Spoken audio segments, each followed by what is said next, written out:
which went on up to 6:30 from our aeroports. We shared a joint tea with all staff. After the joint tea, then colleagues who are departing. That is 15:07. Thank you, Madam Timai, for the recap of yesterday. I would like at this particular point in time to invite the session chair,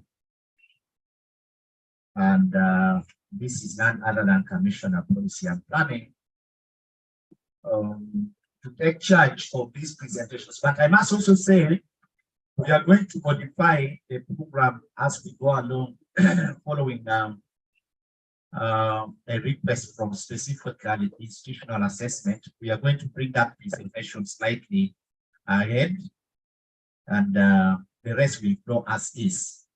Session chair, good morning, and you're most welcome.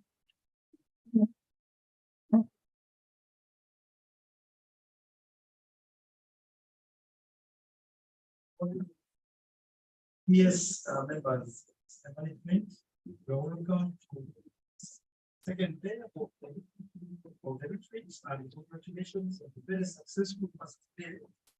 We have got 50 minutes for this session, and we have 5 presentations. That means that we speak 15 minutes.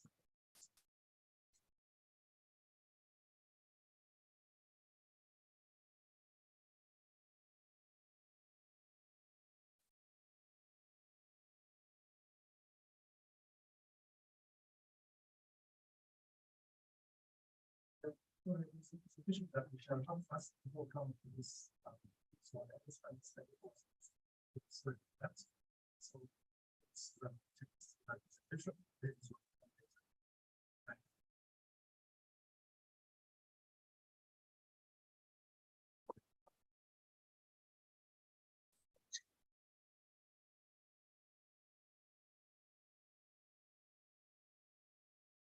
Hello.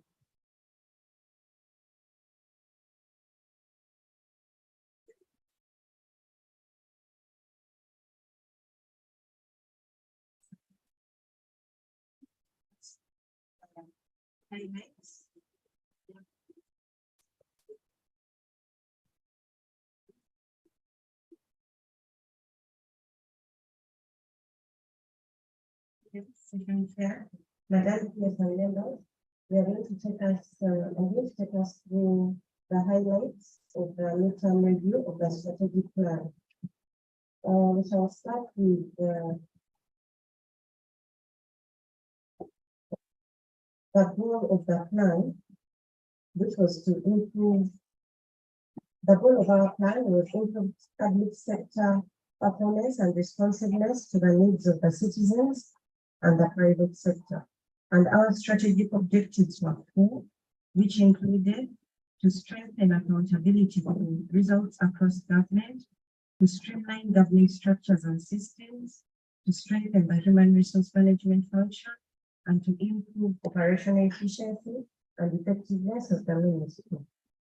Why we did the midterm review was to assess the performance of the plan against the set objectives and targets towards the achievement of the desired results.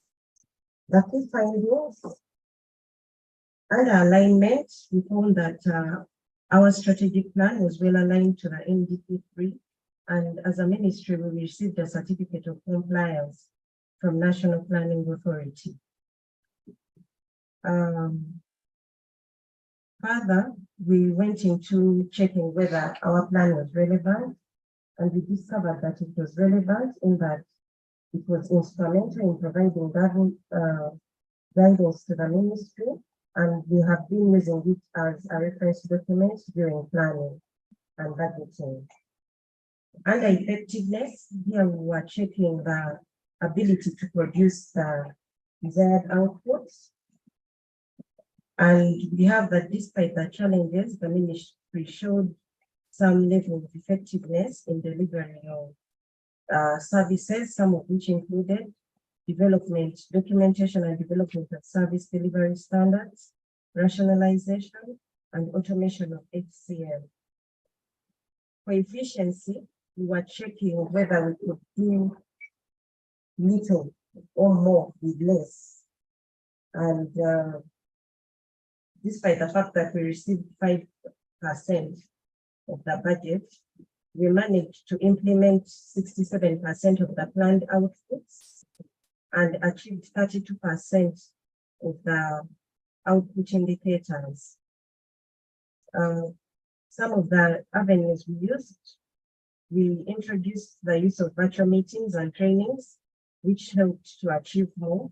We collaborated with development partners, and we also introduced an approach of integrating activities within the departments, that is, departments working together.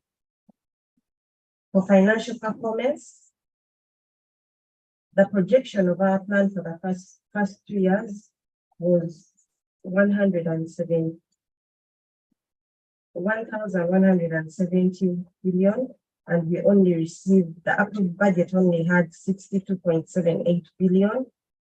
And as a ministry, we managed to spend 50.123 billion. And percentage of the approved budget, which we spent as opposed to what we had proposed, is only 5%.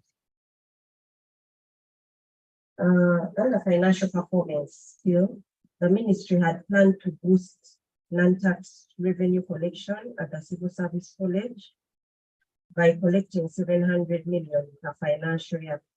However, in the 2 financial years, we only managed to collect 702 million, where we had 331 million in the first year, and in the second year, we had 371 million.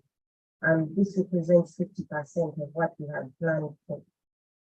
The NTR collections were mainly affected by COVID, the restriction from having the face-to-face trainings, but we also went ahead to engage development partners who helped us achieve some interventions. The performance on reforms, this one I'll just go through since it's the next presentation. We had some work done on development of service delivery standards. I will not go into the details. Then rationalization of government agencies and expenditure, automation of the human resource management function that is under HCM, and also something on pay reforms in the public service. For institutional arrangements, the midterm review established that the political leadership in the ministry is on board and has provided overall policy direction to help us achieve. This is for the period under review. And the midterm review also established that the senior management team, which is chaired by our PS, has been providing strategic leadership in overseeing policy development and planning, as well as oversight of technical programs and assuring coordination of its activities and overall functioning of the ministry. Under coordination and feedback, the ministry we've had a functional website where all uploads of relevant information have been put. Then we've been operating the media handles, Facebook, WhatsApp, Twitter, having live events, and we've collaborated with media houses to raise awareness on our mandate. We've also held radio and TV talk shows, but we've mainly been using the government airtime. Then we also have the dashboard, which has been showing us what is happening in the ministry. Progress on risk management. Bankable projects have been developed. However, some are pending finalization of the asset management strategy so that they can be discussed by the DC. Then we are also saying under risk management that to guard against change, resistance of public officers and adaptation to the program approach, the ministry developed a change management strategy, and trainings are still ongoing at the time. Under cross-cutting issues, our cross-cutting issues include HIV/AIDS, gender, and environment. And for HIV/AIDS, 10 condom dispensers have been installed and they are placed in the places of convenience. At least I've seen condoms in the toilets. Then we've been ensuring employee wellness through fitness exercises, and the ministry conducted training in integrating GBV issues in performance management. This was in local governments. And our inspection manual has been revised to include gender and equity issues. On the part of our indicators, we took 100% as being achieved, those that have received 100%. Then moderately achieved, we took 50% to 99%, and not achieved was below 50%. Overall performance, we had 101 indicators where we achieved 36%, 48% were not achieved, 13% were moderately achieved, and 3% of the indicators had no data. When we go to assessment of our objectives, objective 1, 57% of the indicators were achieved. Under objective 2, also 57% of the indicators were achieved. Under objective 3, we had 58% of the objectives achieved. And under objective 4, 75% were achieved. Chair members, we are going to share this presentation. So I will not go through in detail, but we are going to share and see each of the indicators in the outcomes, the achievements, those that were achieved, those that were not achieved, those that were moderately achieved, and what members' suggestions were for their projections for the next financial years.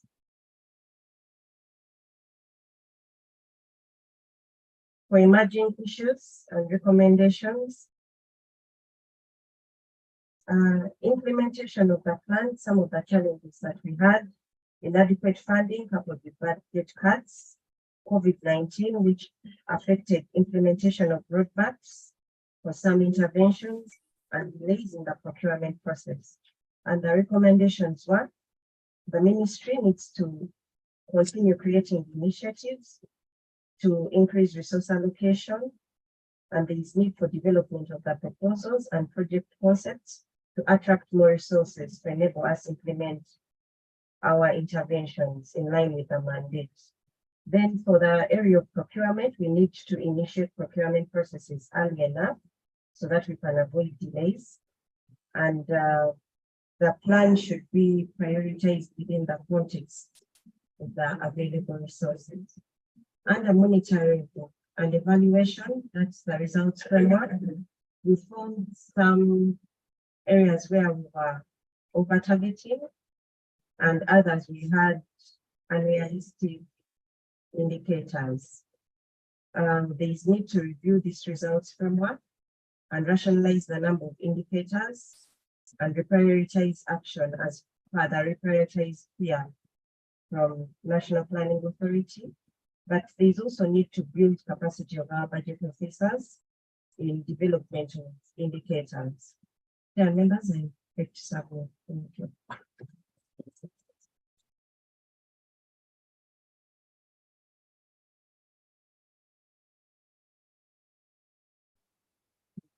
Susan, for the presentation. As I earlier said, this presentation was scheduled to miss the day that was pushed in, and we therefore is covering the time to this program. And in that light, I want to request that we keep that the reaction short, that you members for the sports and reaction regarding the presentation.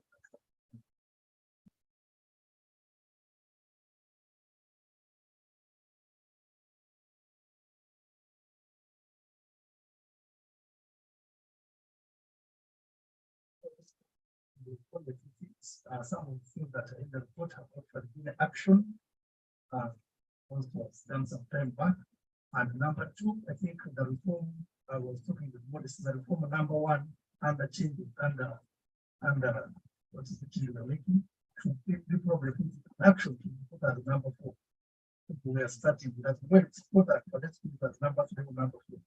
You know, the one some members, let's not flag it as our first biggest achievement, the dispenser. Thank you very much. The condom bit of it. Yes, it was number one under cross-cutting issues. Can't be somewhere, but not number one. It's important, but it's not number one. So that will make that change. We're not discarding it, but it's condom dispenser was taking the weight and the attention of the whole section. But okay. So colleagues. Yeah, thank you. I think what I suggest in terms of performance is the maybe planning department should be able to support departments where there's been very poor performance in terms of the programming and also proper setting targets. And so I think there should be hand-holding activity that we should expect from them in areas where there is rain and also no touching. Thank you.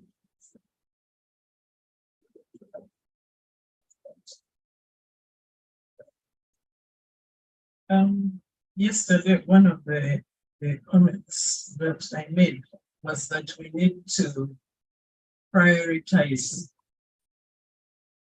We don't need to keep having the same kind of approach. And more so now that we have been told that whatever we haven't achieved, we carry on. So there are some things we should collapse and look at what is utmost important. We can now comfortably collapse and even refer to the new strategic direction. So that instead of spreading some the little money we have over so many initiatives, why don't you just a few? Remember, we had said before you came in, the previous planners, that let's pick one or two and concentrate on those ones. Everyone can put effort into that and deliver. Otherwise, we are barely having impact.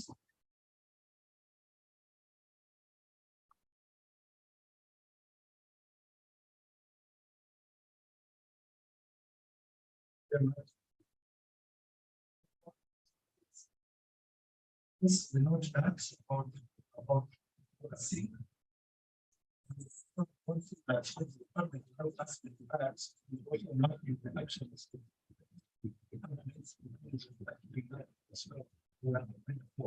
One challenge that we have that once we have put it into focus, then the department that has the mandate, we now say the focus is my department and it's where we are so. We shall also be working with the department that will put all the focus areas to not be able to work because I think all of us can one objective. As you see, have more speed. But because of it's we check that. I don't know whether we have any responses in planning, so that we move to the next one. Thank you, Session Chair. I have maybe two. One, just like the national PS is saying, just like the national development plan was prioritized. That prioritization also came in with the adjustment in resources. I remember that meeting in Entebbe. Now, the implications to that is we need, as we prioritize ourselves, we also need to prioritize and adjust our resource provisions in the plan. Now, the implications here is you got only 5% of what you had projected in your strategic plan. That automatically has implications. So As we reprogram the activities, we need also to make adjustment on our ambitions around the resources. One thing that came out yesterday that has also come out in these presentations is the ultimate challenges in implementations of government programs. It is not unique to Ministry of Public Service, but at the same time, it is an opportunity. It is an opportunity in the sense that programs and government projects are not being implemented, not because of anything, but because those who should implement these programs do not have the requisite capacity to implement these programs. Now, the current call to public service is to create that capacity. Create that capacity under our program, and then, like the ED said yesterday, we can be supported to create that capacity, and then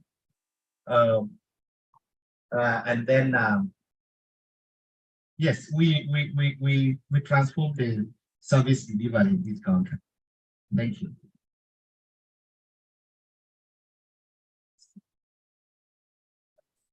Now, the next session, which is few reforms, as the notes of the agenda, it was 10 minutes past 9. We have put 5 presentations to be presented in 50 minutes, meaning that we have an expectation of 10 minutes of each. But I can advise you on one of the time cutting that as we present. Don't talk about budget cuts. Talk about we want to hear what has been achieved and what has changed. I think it was very good that the minister said it yesterday.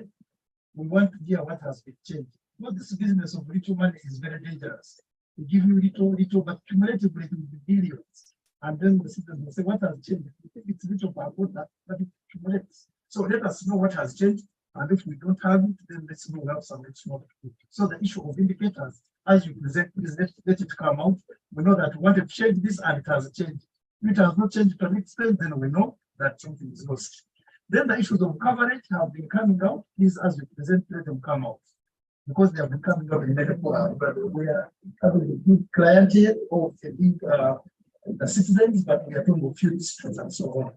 Then there are answered questions on the resolved problems, which come in inspection reports and so on. Please let us have you present these forms. Let us see about that and also encourage it.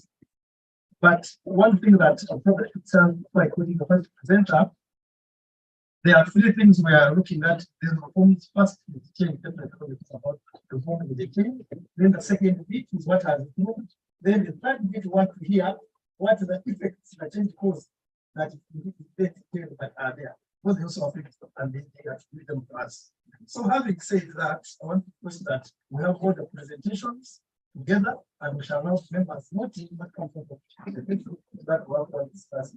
And it's a good the order that is on the program. And therefore now have the pleasure to inspection to make a presentation in this inspection.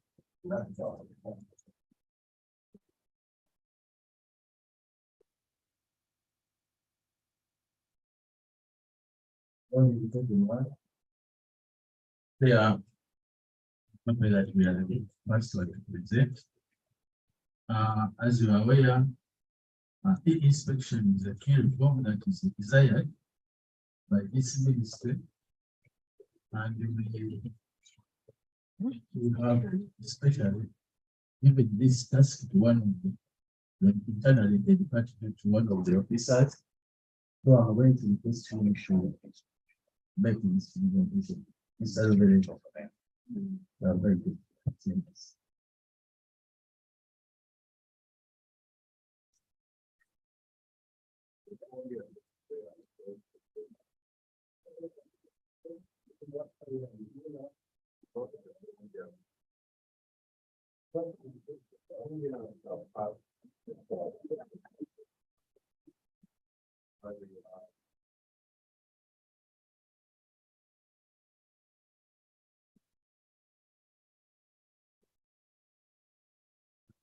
Yes. Morning, ladies and gentlemen. I've been asked to make this presentation, and I was the department that assigned me the responsibility of ensuring that the form is implemented in the service. So this presentation is covering how far we have gone, and it also has some of the aspects which have been mentioned by Commissioner Planning. So here we're going to look at the objectives actually to some of you are not aware about the inspection. So we're going to have a few slides talking about what inspection is, what have we done, what challenges have we faced, what have we achieved, and a way forward for the reform. So as we all aware, the Department of Public Service Inspection, we are charged with inspecting the entire public service on compliance with the laws, rules, regulations, and the attainment of set targets, and conduct related officers. So before the reform was put in place, we are conducting the inspection is physically. Teams move from here, go to local governments, go to ministries, go to agencies, and do the inspections. So the reform is meant to improve the exercise of inspections. And that exercise, sorry, the methodology which was being used of physically moving was very expensive in terms of human resource, in terms of resources, and even time taken to generate inspection reports used to get a bit longer. So we introduced the reform with the purpose of to sort out those challenges for better results.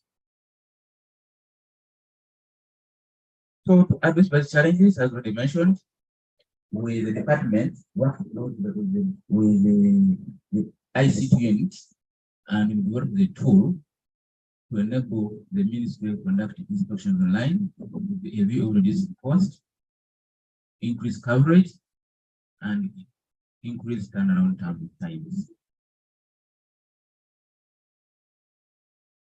So this tool has 4 major areas for members who are not very informed about it. You have a good function, and this one mainly covers the human resource and administration areas. We have departmental, where we assess the departmental, we assess the achievements of departmental planned activities. How far do these departments achieve their mandates? Then we have a section for local governments. Here we assess the extent to which departments in various local governments are able to achieve their objectives. Then we have our so-called tool, which we call PIPAS, the self-assessment which the ministry conducts whenever we go for inspections. For members, for some of you who are new to this, we have this tool on our dashboard, the ministry dashboard. I hope that all of us have ever visited the dashboard. And our tool is appended on the dashboard somewhere there. And to go there, you need to have a user account, as you all know. And each user is given an account, which is particular to that LOP or institution. So if you're in a public service, create an account for you. You can't access your information for anything like this government or Ministry of Health. You already be in the Ministry of Public Service. Now, last financial year, we went out to do inspections, and in our wisdom, we decided to start for ministries and agencies, and we plan to, according to our plan, we plan to administer it to 12 institutions, as listed there: Ministry of Service Commission, Uganda Institute, Ministry of Public Service, Ministry of Government, Ministry of Lands, Ministry of African Affairs, Ministry of Tourism, Ministry of Trade and Cooperative, Uganda Blood Transfusion, Bulago National Referral Hospital, Ministry of Works and Transport, and the Directorate of Public Prosecutions. Colleagues, I wish to inform you that we are not able to cover 10 ministries. It wasn't smooth as we had planned, because we are doing it for the first time. So obviously we found so many hiccups, roadblocks along the way. But nonetheless, we are able to cover 12 institutions. And colleagues, along the way, because of the various challenges, we decided that we concentrate on, especially the area of human resource and administration function, where the ministry has its own mandate.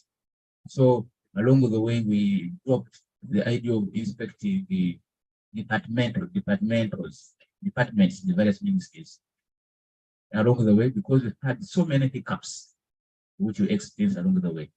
I'm going to communicate the hiccups which you faced for your update.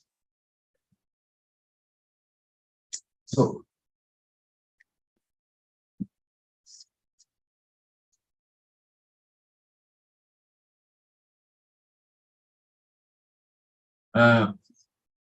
these are some of the key issues that we identified along the way. The idea about inspection is that we shall go to institutions, we introduce them the tool, we give them user accounts, they enter information, we generate reports this way at public service. That is the overall idea of this the projects. We do it remotely. That was the overall idea of the project. That's what we wanted to pursue. But along the way, we noticed that commitment by ministers and agencies was too low. It was too low. Our colleagues, the HRs, who are our technical person is there, our representatives, we are always feeling the tool. We are reluctant. We are busy. I have this assignment, I have that. It wasn't easy. So until we had to resolve that, we have to go there physically. At least an officer had to go there on the station physically to do that. The other challenge we faced that the tool could only be filled objectively in the presence of an inspector. The tool will only get objective information, data, in the presence of an inspector. If no one is there, you can't get objective information. What is the big issue which we found out? No HR could tell you that he has the regular staff on the payroll, but he has the local contracts appointments not through the Public Service Commission. No HR could tell you that.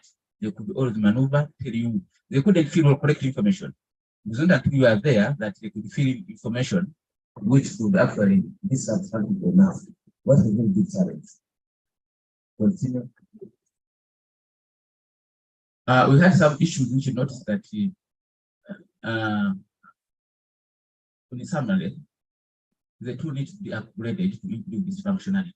There are certain areas where which we notice that that have to be improved upon, whereby our colleagues, the HRs and other data entrants are saying that are time consuming and require a lot of manual input.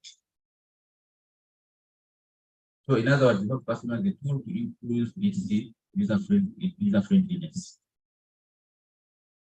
The other challenge, as I already mentioned, we have a section of department inspections whereby we inspect departments, the various agencies. So by the way the tool had been designed was that we actually had got a leaf from our manpack reporting, whereby departments reported their planned activities, how they have achieved those activities, and any challenges faced. That's how we have designed it. However, these MPs are complaining that we have provided the same information to Ministry of Finance and OPA on a quarterly basis, and according to them, we get this. So, according to them, it was a repetition. So we need to we need to devise a better means of inspecting departments. We need to link this tool to other government systems like PBS, IFMIS, and HCM. In our day-to-day inspection, we will go and ask agents to provide us their payrolls. Okay, their payrolls, etc. So under the tool, you have to upgrade it such that it is easier for an inspector to just connect to an institution's payroll other than going there and asking physically. That's why you notice that the tool, we don't have the user manual for it, and what was challenging, we don't have a training manual for it, so we need to go up as a department and create a training manual. Likewise, we doesn't have a training profile because this is a new reform to get this training, so we're not training profile. We already communicate this information to ICT, and we are going to work around the block, create it. This was another challenge also. We need to update the tool because agencies we are concerned about unauthorized access to information. Now, for example, in a public service, if you create Madam Teresa an account to we have, but to give an account and information on the main display here. And if you give Mr. Alan also an account to enter information on the department of the ICT, the way the tool is designed currently, Alan can see together the entered and vice versa. And up there, the field institutions, agencies were concerned bitterly about that. Say that some of our information is confidential, it shouldn't be seen by some of the police. So the debate is there. Everyone. Yes. We continue. Now, members, I wish to inform you that these are some of the recommendations for the challenges that as far as the commissioner talked about, we are able, for the 8 institutions which we are able to inspect, we are able to get reports, we are able to get those reports, and those reports are ready. Though the only hiccup there is that we just need to check how the format are generated, but actually we have something. Now, these are some of the recommendations we are proposing. Low responsiveness, I think the minister should put place in a mechanism to address maybe sanctions. Okay. The second recommendation, which I want to communicate, which I want the ministry to adopt, is that e-inspection is going to be a hybrid system. If an inspector is not there, the chance of getting objective information is 20%. People don't say the reality. They don't tell you that I don't have a sample list. They'll say it's there. Something like that. We need to make it user-friendly and without assessment areas which require a lot of manual input of data.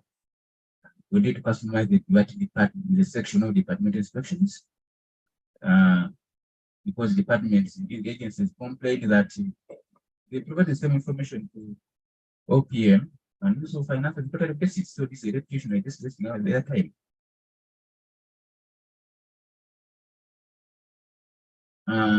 We have to link it to other government information systems, HCM, if needs, even BSP. We need to training manual. You need to come up with training profile. Also, institutions that company that we need the procedure of certification, when you have to then accounts, that an account assistant will enter in a payment, the paper accountant will authorize it, then the different sector payment. So when you go to the field there, obviously the inspection tool, the head of HR will delegate to the nurse's officer or is making nurse's officer to enter the information. And the other two designs that even that first person can click submit public service. So recommending that the first data entrant shouldn't have much submit, it should be the senior officer. Something which is not available on our tool right now.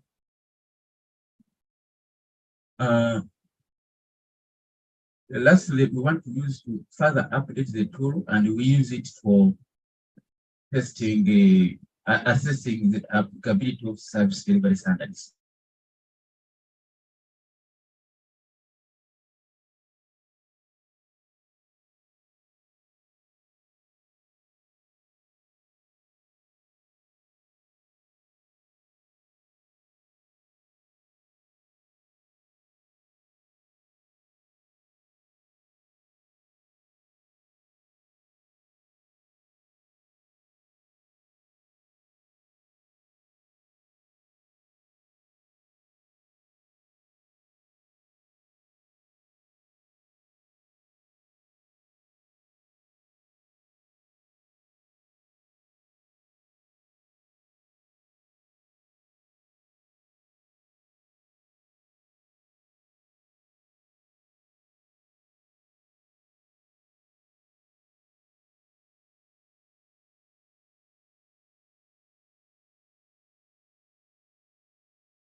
When I see something that we are going to.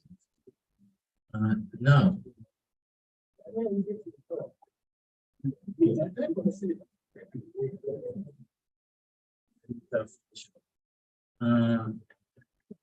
Obviously, the e-inspection has privileges.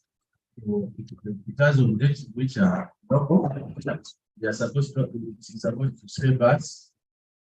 There are problems of coverage, problems of real-time inspection, problems of cost cut. But my big comment is that in order to realize this approach, we need to invest in this activity first. I've been privileged to participate in local government assessment under the Office of the President. A lot of investment has been put in the local government assessment. Before we go there, we first go and train the users, the use of the system. We have dedicated IT people who are employed just to operate that system. The local government planners have been empowered to operate that system. There are things that are to do with the systems, tools, equipment that we need to look into if you are to get the benefits of this. So my humble request to this senior management meeting is that we need to invest in this system if you are to get the required objective. Obviously, one of the problems why we are facing resistance with the other side, because we have not trained them. There are things which they don't know. The kind of training that we have done is, can I call it piecemeal? We invited them briefly at the ministry. We took them and only took through, I think, the HR and one other person. We need to be able to move to the other side and train all the heads of department on the use and application of that tool. There are also attendant matters that must come with that. For example, the analysis of what is got from the tool, the reporting, and many other things. So my humble request is let us first invest in this way so we can realize. One of the other things which is challenge is I think we chose the quick way around it, the problem. So we thought if we utilized the information that is loaded on the OBT, would be able to get the performance in the institution. The institutions obviously are seeing it as a duplication of the information they have provided. So we are thinking that rather than getting information of that nature, let's now rework on the tool and put the service delivery standards that we have picked from these institutions so that those heads of department see the relevance of the information that we are providing. And I request that the other presenters, so they make the presentation and give that guidance in terms of the dimension of protein, challenges and changes and adjustments we have made, and also the budget area applications. Thank you very much. Section. We are now going to the form of e-bills.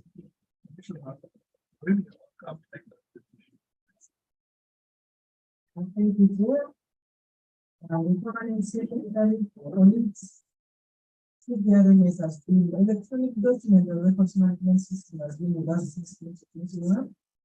I believe that a number of action officers are familiar with this system. Just like any other system, it has lack of challenges it is facing. Yesterday, some of those challenges raised, especially to use of records and so forth. It is believed that this system will If someone is coming this, actually, I was wondering how the record which is scanned into the system gets lost at the end of the day. And I was thinking that actual officers may not be paying attention to the 10 work things the system has been trying to observe. Because on the 10th day at 4 p.m. exactly, the document disappears from the system. So if you've not paid attention, you cannot say that the records are getting lost. It is just us to be observant and ensure that we use system effectively. This morning, the presentation will be by David Jeffrey, Senior Assistant Commissioner. Thank you. Thank you very much. Sarah. Yes, Chairperson.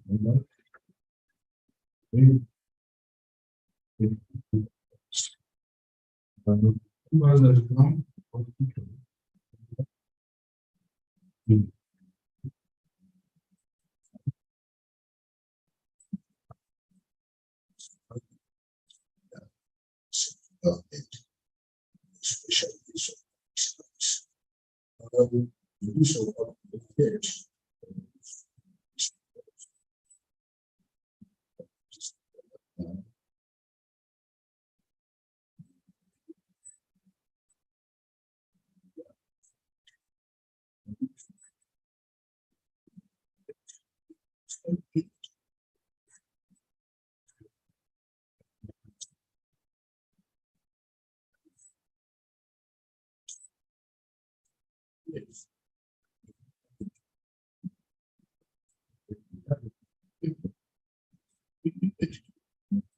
Election. There was the EDMS. Now, where we are now going to EDRMS. We have had stakeholders, meetings, consultations, workshops, mapping, in order to map and analyze the business processes. The stakeholders requested for an overhaul. Many because anything NBA local governments developed one.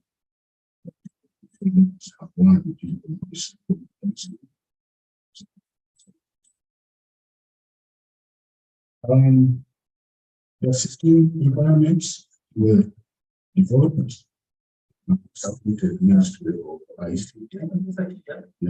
Just also other presenters, like I had mentioned at the beginning, we have 10 elements. And what we want you to help us with is to bring out achievements that is tell us about it, but importantly, perform about the things.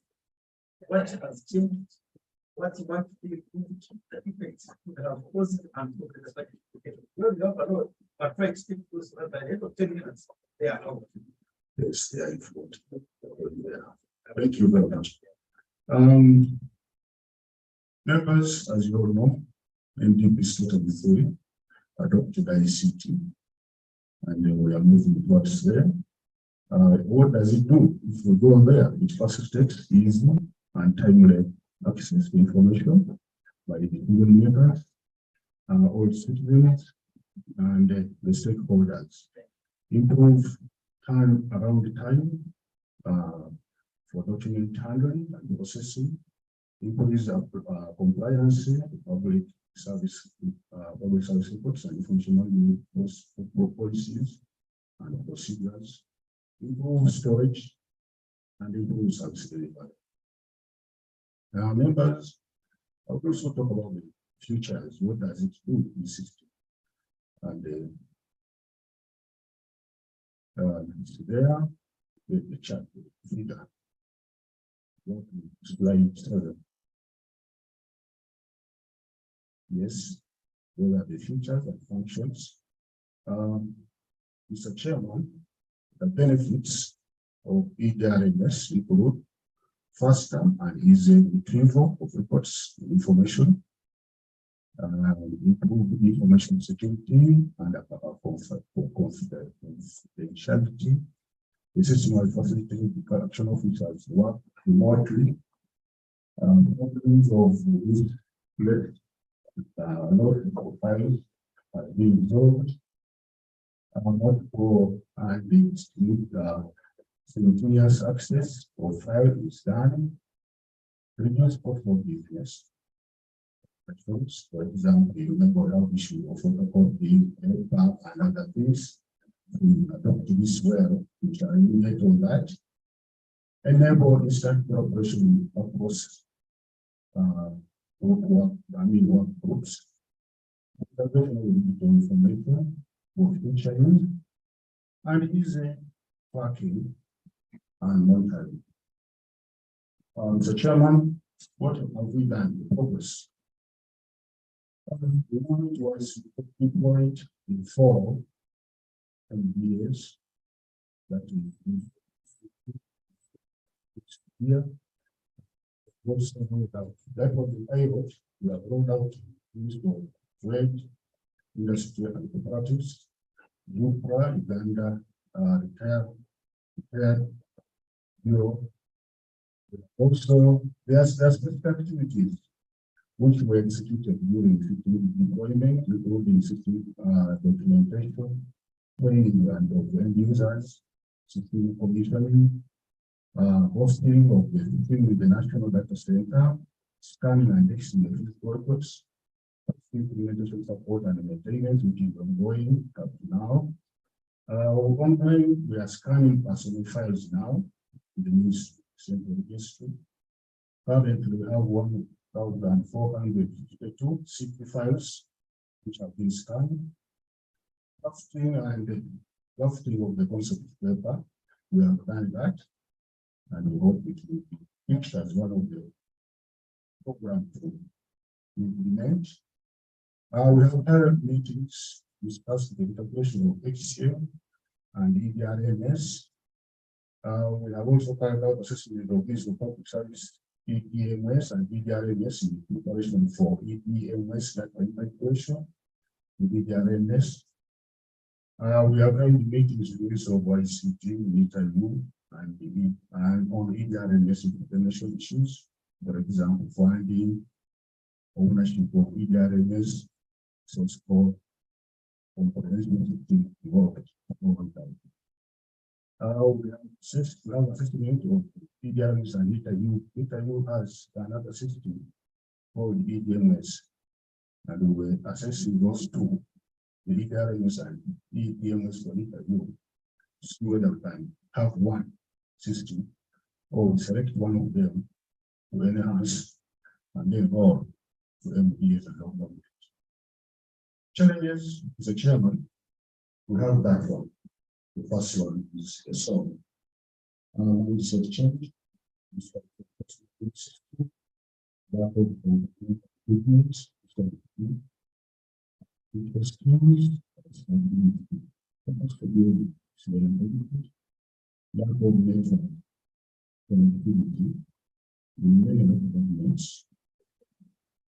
are the planned interventions staff? We need to go for comprehensive EDRMS project, which will be for the completion of project development. We go for the EDRMS that we all need, and for IPP. We roll out EDRMS across the entities in president. That's 3. We are targeting 297 votes. Strengthening the public skill for report science as the job is done. About all the entities to sustain the city. Access and streamline all manual reports. Therefore, replace readiness for conversion. Digital personnel reports and EDRMS to facilitate integration with HCM and other related systems in the future.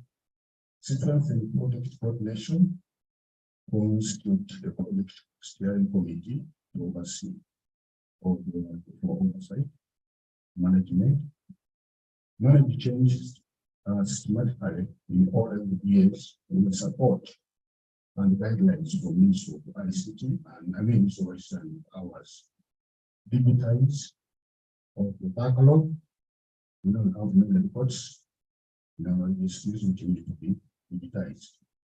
Manufacture data from those other EPMS, rectified and other legal legacy systems.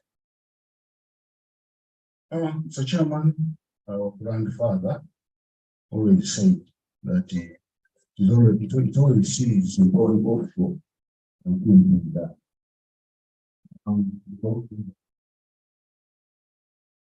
What's I'm looking need to be managed based on info that all that is required to do it.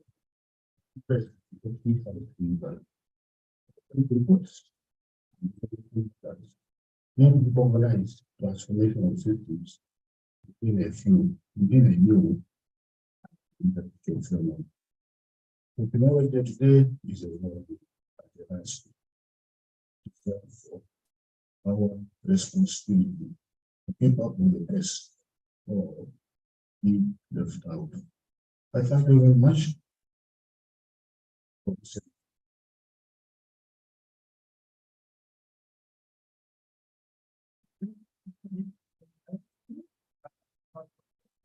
Next.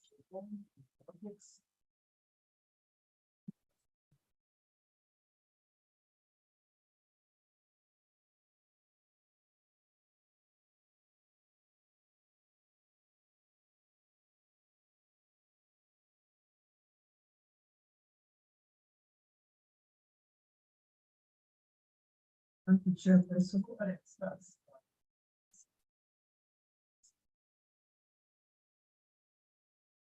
Thank you, Session Chair.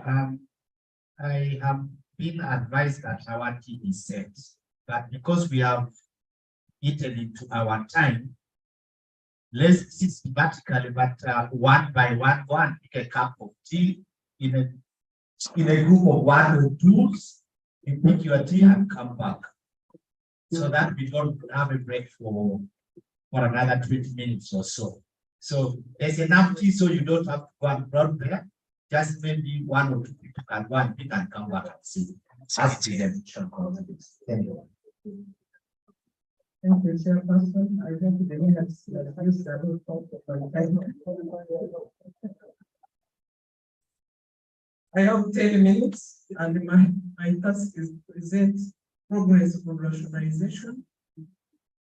And slide 1 is giving us an outline.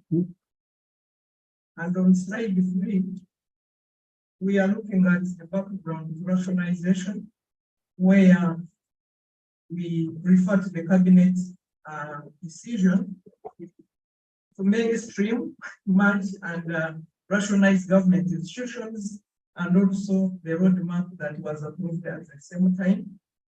We also want to note that because of a few issues for the environmental dynamics, including COVID and others, there was a revision of the roadmap up to December 2023, that is under minutes 237 of cabinet. So the roadmap that was earlier approved was adjusted at that point in time. Now, the objective of the reform was to eliminate structural and functional duplications and overlaps, and also remove the wasteful expenditure of government, and also realize the savings that would help government provide other critical services. So we are moving next. So the progress the implementation of RAPEX was phased over two terms or 2 phases, and I just group them into 2 areas. The first one was structural design and approval. Now, structural design starts from the time we met, institutions agreed on structures, refined presentations to the different forums, interministerial cabinet, interministerial technical committee, the cabinet subcommittee, up to the time we had them approved by cabinet. So that was first phase. And the institutions, though we started with 69, they are now 63, because there was subsequent cabinet decisions changing the status of a few of the institutions, and those were 5 in a number, which moves us to from 69 to 63. Now, the next phase basically was looking at the legal framework that gives effect to rationalization. Of course, there are other, activities here and there, but I'm picking on the major ones, and we shall look at the details as we look at the roadmap and the activities and how they have been achieved. So we want to say that all the structures of the 63 have been approved by cabinet, and those are the minutes. And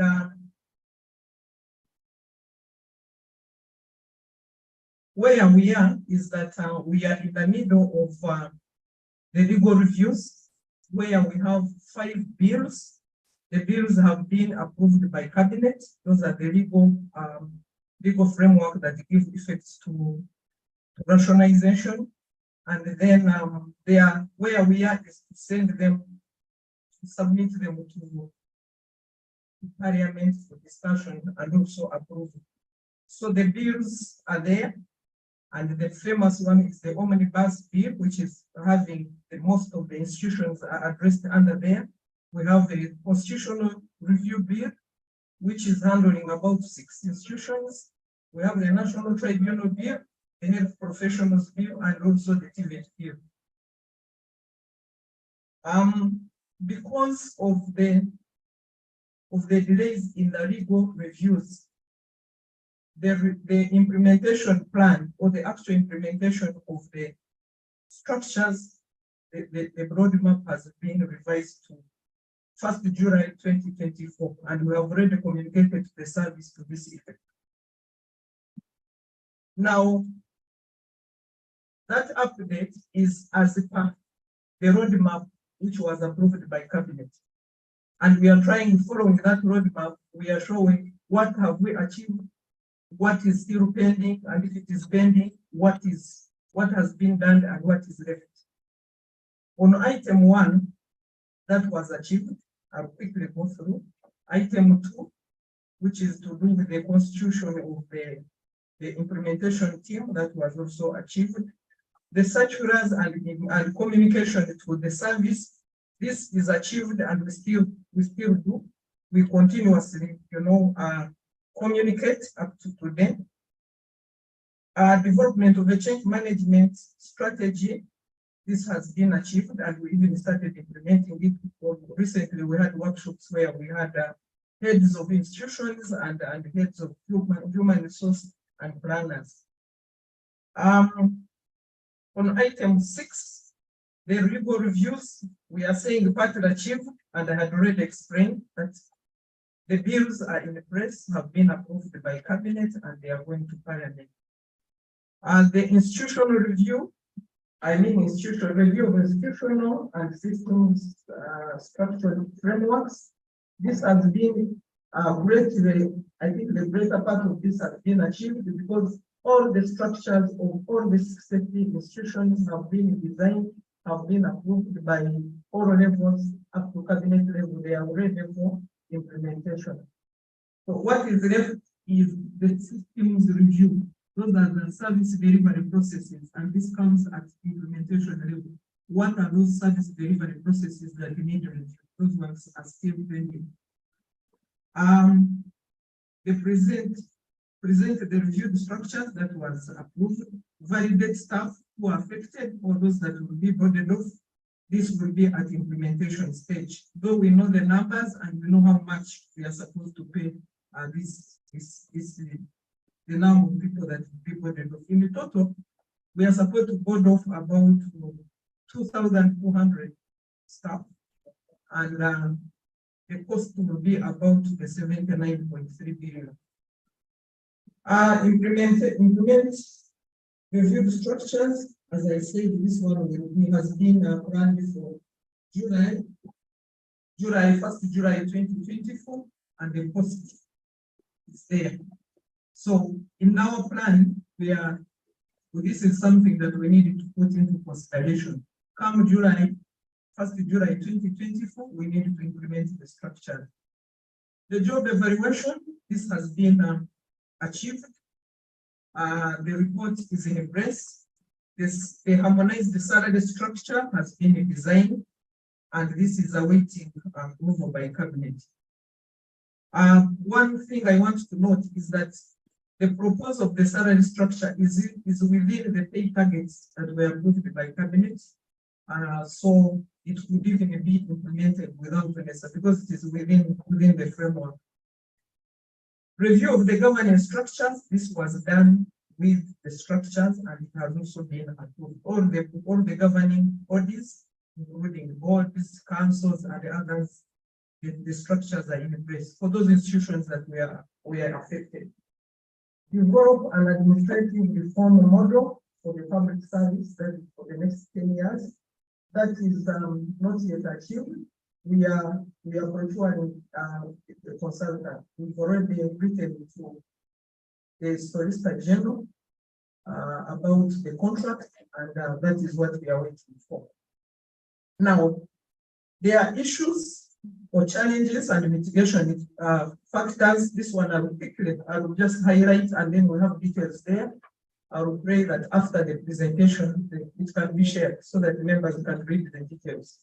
One of them is the managing the transition or change. This one like I said, we have a change management strategy, which we have started implementing. On number 2, the national and international obligations. These ones, we know they are there, but we anticipate that the receiving institutions are supposed to continue providing services that has been transferred in terms of the obligations and protocols, but also the implementation team has been, the composition is very tight, that we have experts in how to manage those agreements and obligations. Number 3, we are looking at financial and assets management. We have a plan, we have guidelines, and we have a team on the assets and financial assets and liability management. This is headed by the team by Minister of Finance, and therefore we know that we are okay because we have the mitigation measures that we have the team that is looking at it. And within our plan, this is something that we have been looking at from the word go. When you look at those details, those are the figures. So we are working with the Minister of Finance to see how do we plan for that figure to be incorporated into financial year 2024-25. Number 4, we are looking at the management of human resource issues during the RAPEX. We've been guiding the service, but we also have implementation guidelines, which are on our website. So we are ready for this, and all aspects are actually provided before by those guidelines. That's it. The legal framework, which is number 5, like I had explained, we have a team from Attorney General, a team of about 5 people, and we've been working with them. Right now, what they are doing is they are cleaning up the bills, so that by the time they are presented to cabinet, to parliament, they are clean and everything has been sorted. Why they are being cleaned now is that there are a few comments that were made in the cabinet, and those comments have to be incorporated into the bills. So our Minister of Public Service has already instructed the Attorney General to gazette the bills. And the same letter was also requesting for the updated bill so that we submit to Parliament. Number 6 is about the business process reengineering. This is meant to handle the bureaucratic tendencies in the mainstream public service. And we are saying that we shall handle this at implementation stage. And what we are looking at is trying to identify what are those systems that are actually problematic, so that we plan on handling those first. The risk management, we've been having a risk management team. And the chairperson is the commissioner planning, policy and planning. So we have the reports, and the risks are documented, and also the mitigation measures are also documented. That will be like our reference point as we implement RAPEX. So what is the way forward? One is first start the legal framework approved by the Parliament. And Honorable Minister, let me recognize your presence.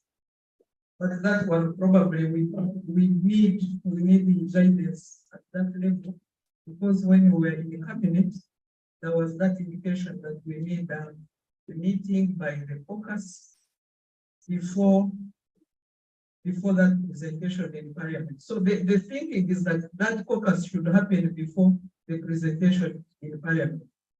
And that is something that needed to be handled at that level. Cleaning up the structures to make sure that they are ready for implementation. That means the teams, the secretariat we have different teams working on different sets of structures. What we need to follow up is to make sure that all of them are tightly. Prepare the action plan. We have an action plan, but as you have seen, there are a few things that are changing here and there. We need to adjust it and make sure it is in line with the revised roadmap.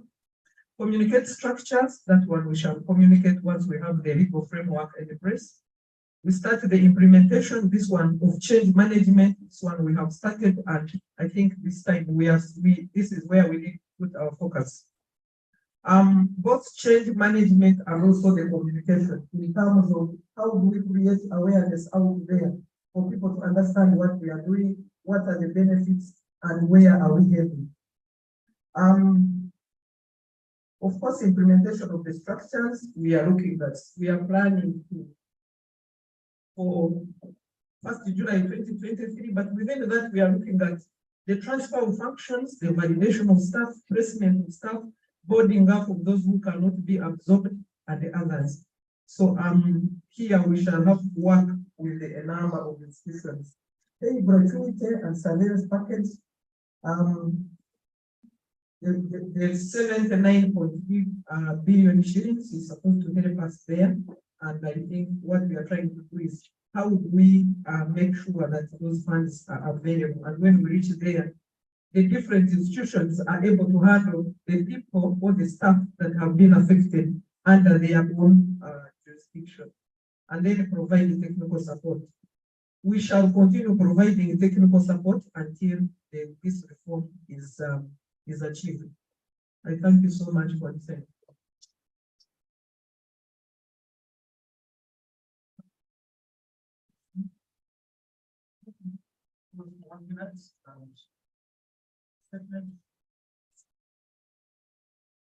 Thank you very much, Commissioner.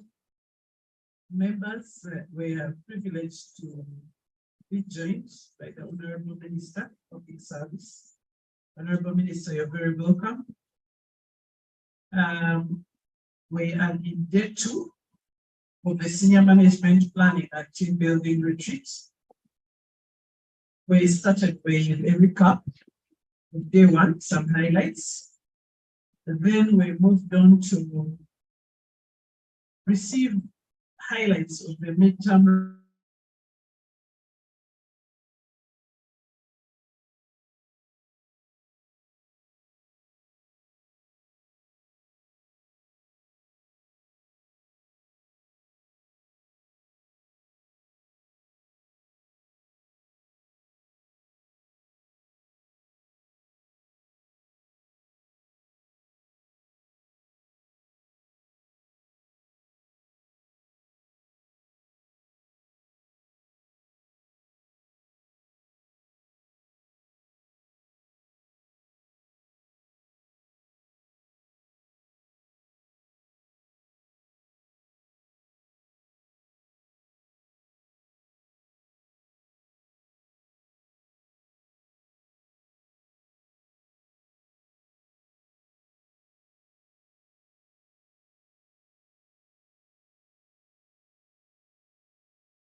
vision and what have you. But by the time we completed, it's too late to come back. But that's good. I think things are going on well. Now, this morning, my colleague should have been there early. Unfortunately, she had to go country photo but she's on her way. She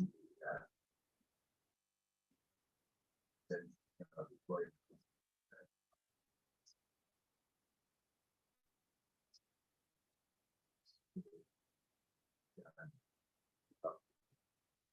Was minister was available. They should have said before this speaker line. Then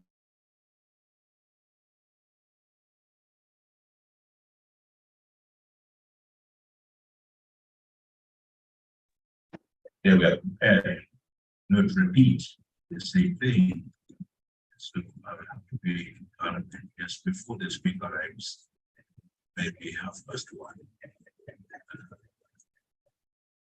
That you know, we are not misinterpreting as but I'll also have to leave briefly just because I have another commitment.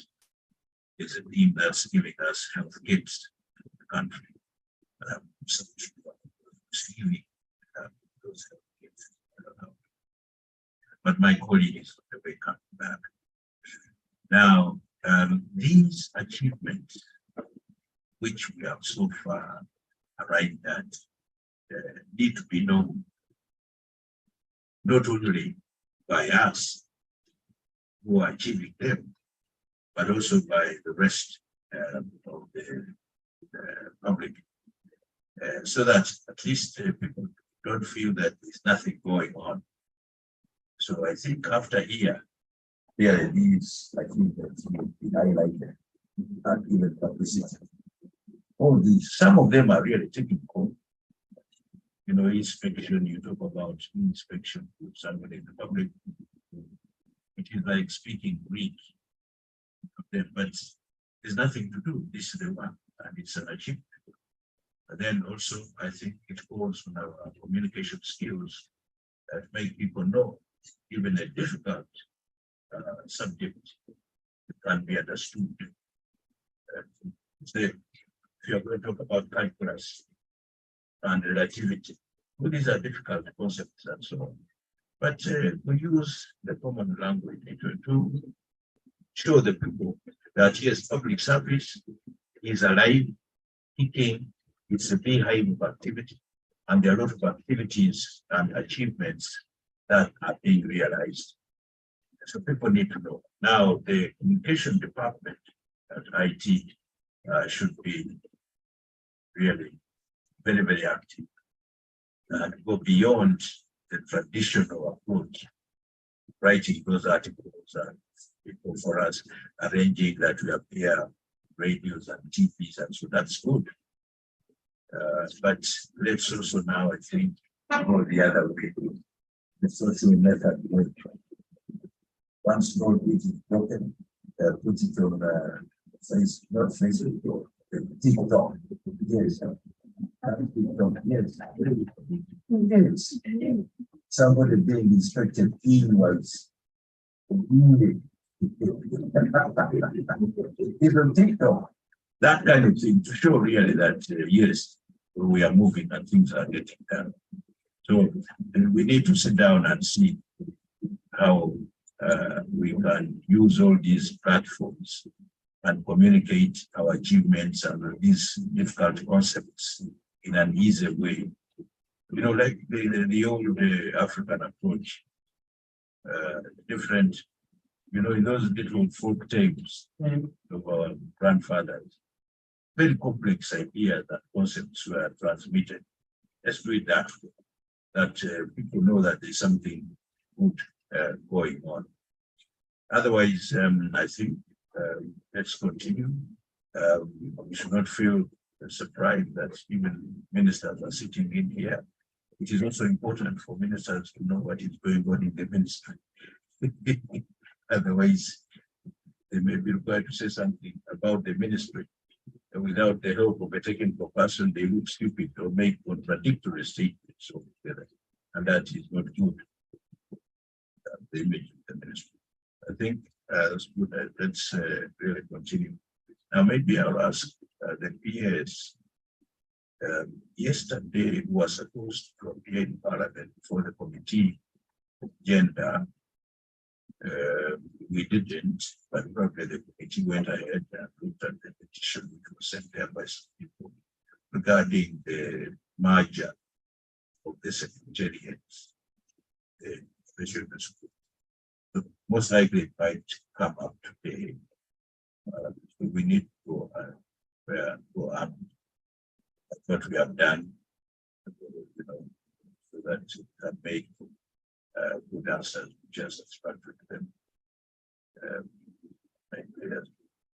Remove this information should be corrupted. Go up with it. These days, our memory used to be very African, photographic, but with the bombardment of a lot of information. And there is an age which has gathered information too much, more than even any other age. So sometimes it's beyond, you know, the brain of an ordinary person. Need to make reflections. The lights of John Mitara disappearing very fast these days. John Mitara was really an encyclopedia report. 1967, this Dar es Salaam, this happened, you know, the dot. Those are the old Africans. And we need to make those reflections. Yeah, so there's so much information you can find, rather than with storing too much in your head. Otherwise, the head will pass. Otherwise, thank you very much. I think let's go on.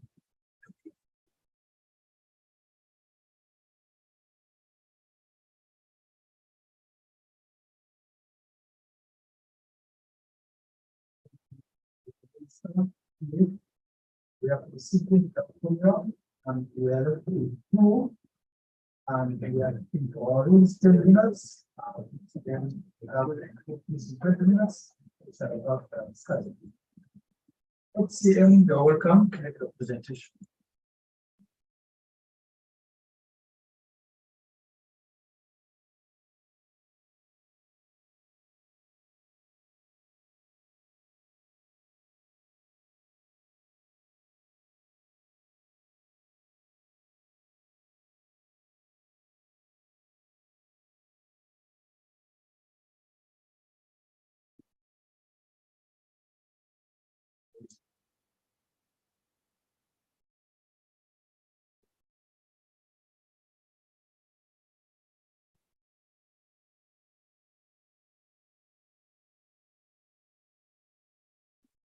Thank you, the moderator, the honorable minister, and the permanent secretary, commissioners, and all members of the SMT.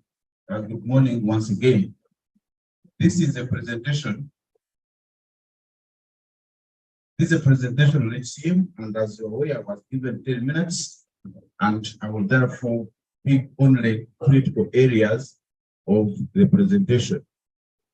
Just a quick catch up on what HCM is. It's a reform that is intending to transform the HR function through automation of all the functions, but also have the HR data shared seamlessly with other systems wherever we have integrated. HCM has been implemented in 3 phases. Phase 1, we targeted 60 sites. Phase 2 was 100. And phase 3 were 88. At the time of planning, we had a total of 248 sites of votes, but now they have since grown beyond. So we shall have to do in scoping at some point. Now, we launched HCM, the minister launched it on 17th of November 2021. And since then and now, we have undertaken various milestones. Under phase 1, we fully integrated with the national ID. So we are able to verify employees from the national ID database. We have integrated with the IFIMIS, and we are able to send payment invoices directly to IFIMIS and other functionalities.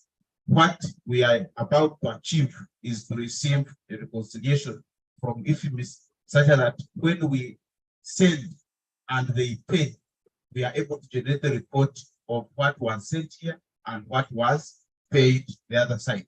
However, for now, if it was not for back-end manipulations, what is sent on HCM is what reaches IFIMIS, exactly the same amount. The other manipulations are outside the HCM.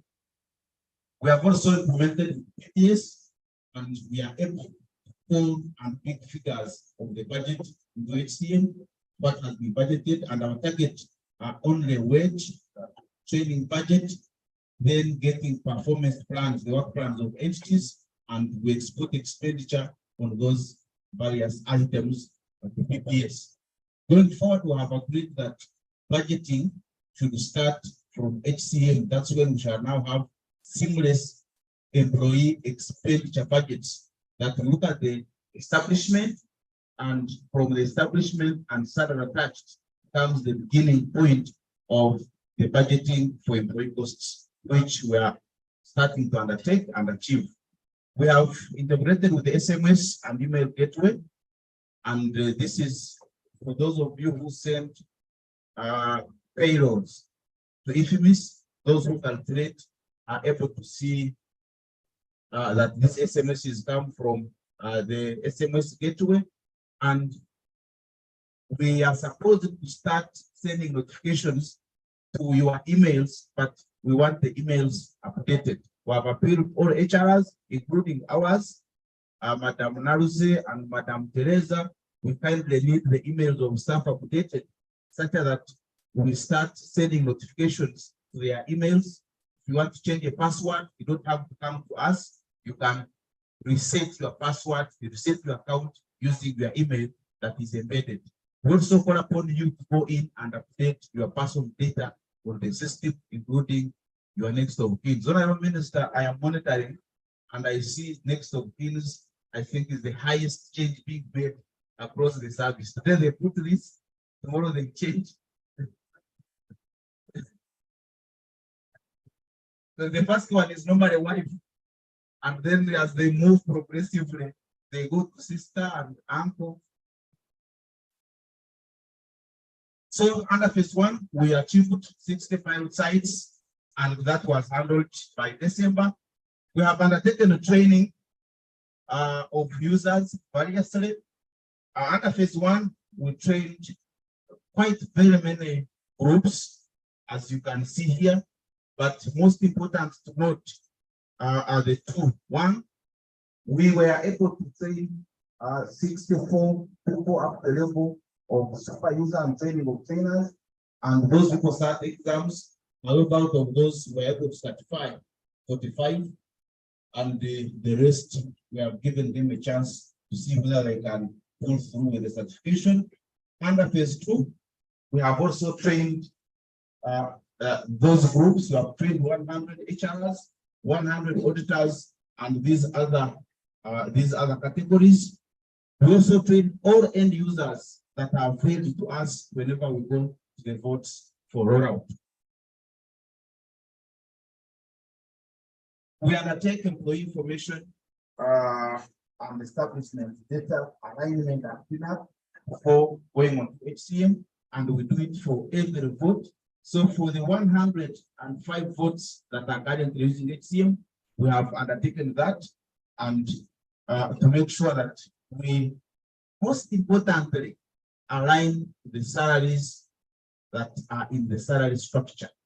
And that is where we have made a challenge. I will discuss those later on. I've already updated you that as we stand, we have 105 entities migrated to HCM, which are using HCM with the modules that are fully operational. We provide go live support. When the vote goes live, We will have post-go support on site. We have also integrated it in the regional centers that we undertake quarterly. And as we speak, yesterday, I think I had the long stand up at the retreat. The teams are out there until ACE to finish the regional support for quarter one that is supporting the payroll of September. We also have weekly webinars, and I want to encourage everybody, if you are available, that is an initiative that is being led by Mr. Christopher Iraman, seated there as an assistant commissioner. So every Wednesday, is it 10 or 9?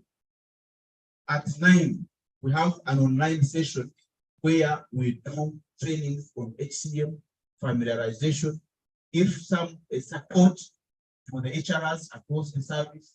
If you have an area where you need improvement, you can propose it ahead of time.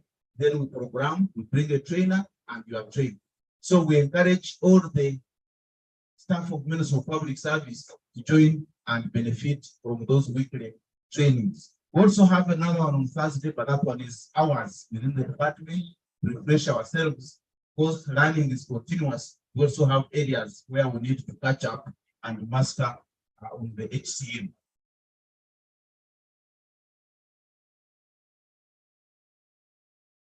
Yeah, Chair, Honorable Minister and PS, we also, before a vote goes live, we do readiness assessment. So since last time we have done 2, which were targeted for phase 2. We did first 50, then did second 50, and also we embed change management during the go live. We have the quality assurance consultant. We do quality assurance at 2 levels. 1, we have an external consultant, but also internally, whatever is aligned in terms of structure, establishment, and employee data, we do internal quality assurance. We have assigned responsibilities of subject matter experts, such that we make sure that whatever goes into HCM meets the policy requirements and standards. There are various benefits that HCM has brought into the service. Others, we are still trying to stand firm, but we have automated the trigger and calculation of retirement benefits. 6 months retirement for mandatory cases, and for other retirement, the moment the PS here approves, the system triggers a calculation and it notifies the HR if we have the mail. For those who don't have the email, we encourage them to go into the system and confirm. But once all emails are in, it triggers and also goes to the HOHR and tells them that this person is ready to move at the payroll and automatically calculates. If the HR checks and finds there is something to update, you update, then you do a recalculation. It enables recalculation at various times. Then full centralization of calculation of payroll. Now, for us, we are able to monitor through our dashboard. This is the payroll dashboard. From here at the center, we are able to see which vote calculated on which date, how many records are in, and of those, how many were calculated, how many have been sent to IFMIS. So votes have been fully empowered to calculate their payroll and send the invoices to IFMIS directly. So Ministry of Public Service does only the monitoring and confirmation whether the votes are undertaking their statutory responsibilities of paying people on time.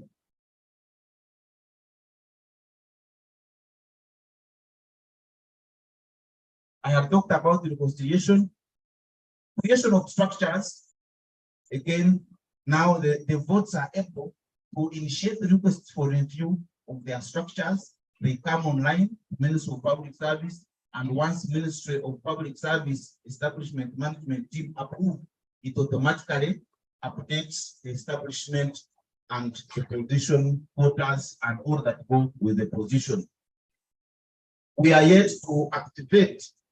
Once the PS approves, we want the system to generate a letter, which we have not activated, but we are yet to activate that such that when the PS approves, the system generates a letter and her secretary can select who are the recipients of that letter and the structure so that it goes as it applies in the HCM. Yes, these are the notifications are critical points. You have seen them. They come either in SMS, in email, or in your inbox. When you log on, you will see all the workflows that are in your account for your action appearing in a pair on the system.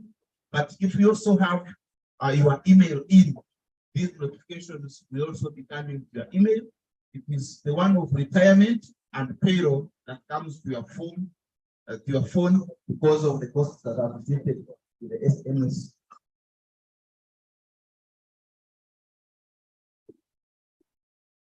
Audit trails, yes. Payroll generation by public officers. Now public officers are able to generate their pay slips through self-service.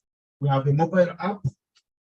Now, before giving a loan, public officers must consent and on the system, because we had complaints that some deductions are vetted on the payroll when people were not aware. So now, before any loan deduction starts, the public officer must consent to the loan application, and that has been activated. Then alignment of establishment, payroll structures and quotas.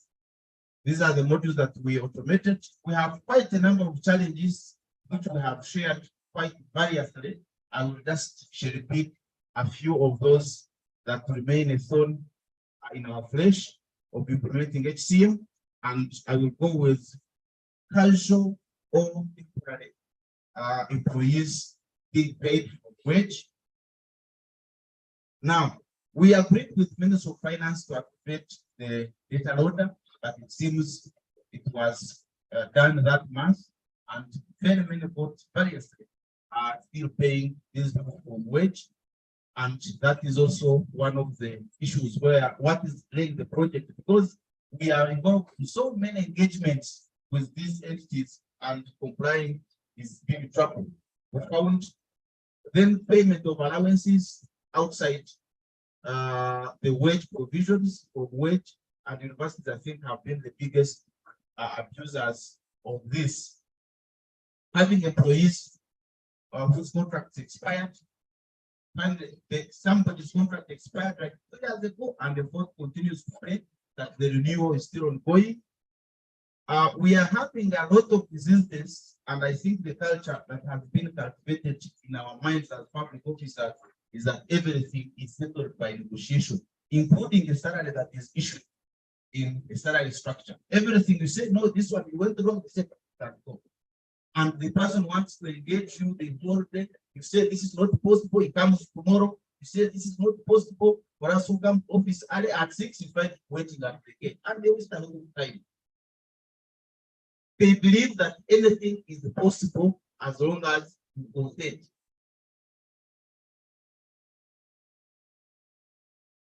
Then Mr. Tejezatur does not talk about the budget, but sir, I will not talk about it, but don't have enough.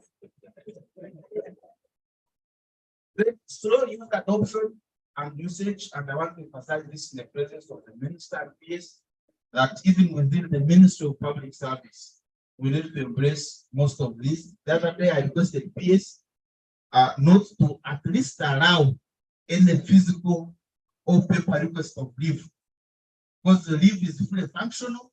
They are shouldn't be anybody now applying for leave outside of HCM. Performance management, fully functional. There shouldn't be anybody doing performance processes outside the HCM. What was remaining, I hope Teresa would update us whether you have arrived now all the reporting tools and countersigning officers, such that everybody is able to process their performance actions within the HCM. When we go to votes, we normally get a percentage of users who are voting. It's a that's the kind of situation. You want to train all, but the cow will tell you if I bring all the teachers or teachers means students will not study today. If I bring all health workers, it means patients will not be attended to. But we try to tell them, you shaping this one is coming in the morning, others coming in the afternoon. It is still a challenge, but when we go, we are seeing how we can get the highest number possible. But it's also the reason why we train the TOTs, that if we don't get those, at least the HRs have been trained up to the level of super users, and they can continue the training. I'm sure I'm getting out of 10 minutes, but 2 minutes. Oh, good. Then the departmental staffing gaps. That one we are resolving with the HR. Now, the required support, which I want to summarize in 2 minutes. We need internal coordination as heads of department to ensure that our alignment over outputs internally here. Because if I'm fighting with the board for something that came from us, if we are issuing a structure, can we make sure that structure is aligned with the salary structure? If we are issuing a JD, can we make sure that the position, salary scale, and the job description that is issued aligns with, first of all, the job that is in the approved structure? Because if in the JD, the job which they are describing is different from what is in the approved structure. When you are issuing clearance to recruit, can we be sure that the position we are clearing to recruit exists in the approved structure? So that now when we reach there, we find those aspects are not harmonized. Now they say that you are the same public service. So, Honourable Minister, we need the maximum coordination and cooperation at those areas. Number two, ownership of emerging issues. When we go in the field and issues emerge out of implementation of HCM, when we come and present them to the advisory committee, we are still lacking domestication of management and response to those issues. If the issue falls under policy, policy should pick it up. If the issue falls under situation assessment, they should pick it up. But it remains an HRMS problem because it was created during implementation of HCM. So we call upon full ownership of these issues, such that we all move as a ministry. Module owners, these are heads of department where HCM modules fall. We request that you fully embrace and mainstream HCM module operationalization in your departmental programs and work plans. When you are planning, can you, because if you are supporting on leave, now leave is HCM. Can we integrate these functional areas of HCM into our programs? Then we're continuing to do stakeholder engagement, again, to avoid war with justice. We are extremely under-facilitated because we move around. We have very few vehicles.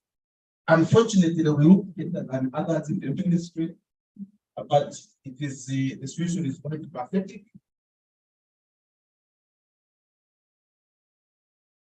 And then we request the HR at the Ministry of Public Service to make the ministry a role model on implementation of HCM so that everything is working, and then so that we can proudly tell others that this has worked at public service, this has worked at public service, it can also work anywhere else. That is a representation of the various activities presented pictorially wherever we have been. I thank you very much.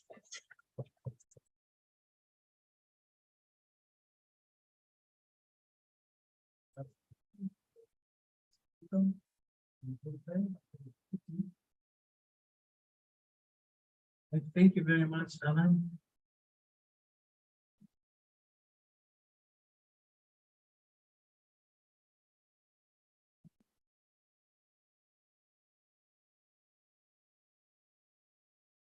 Members, we have been joined by the Honorable Minister of State. The Honorable, you're very welcome. Where you may be fatigued, but we'll catch up by the way. We are in day 2 of our retreat, and we are at the point where the next Commission, is HQ and pension reforms. We've already covered the other areas. You're very welcome. Maybe members would like to hear your voice.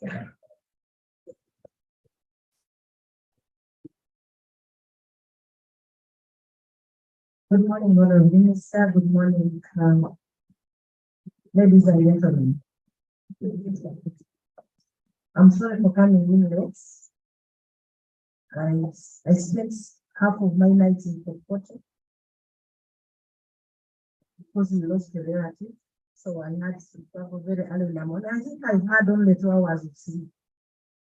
Yeah, but I felt it is very important to come back today and not bury it really because they are buried this afternoon. But I felt I should come back because this is very important for our ministry. Thank you very much for the commitment. God bless you.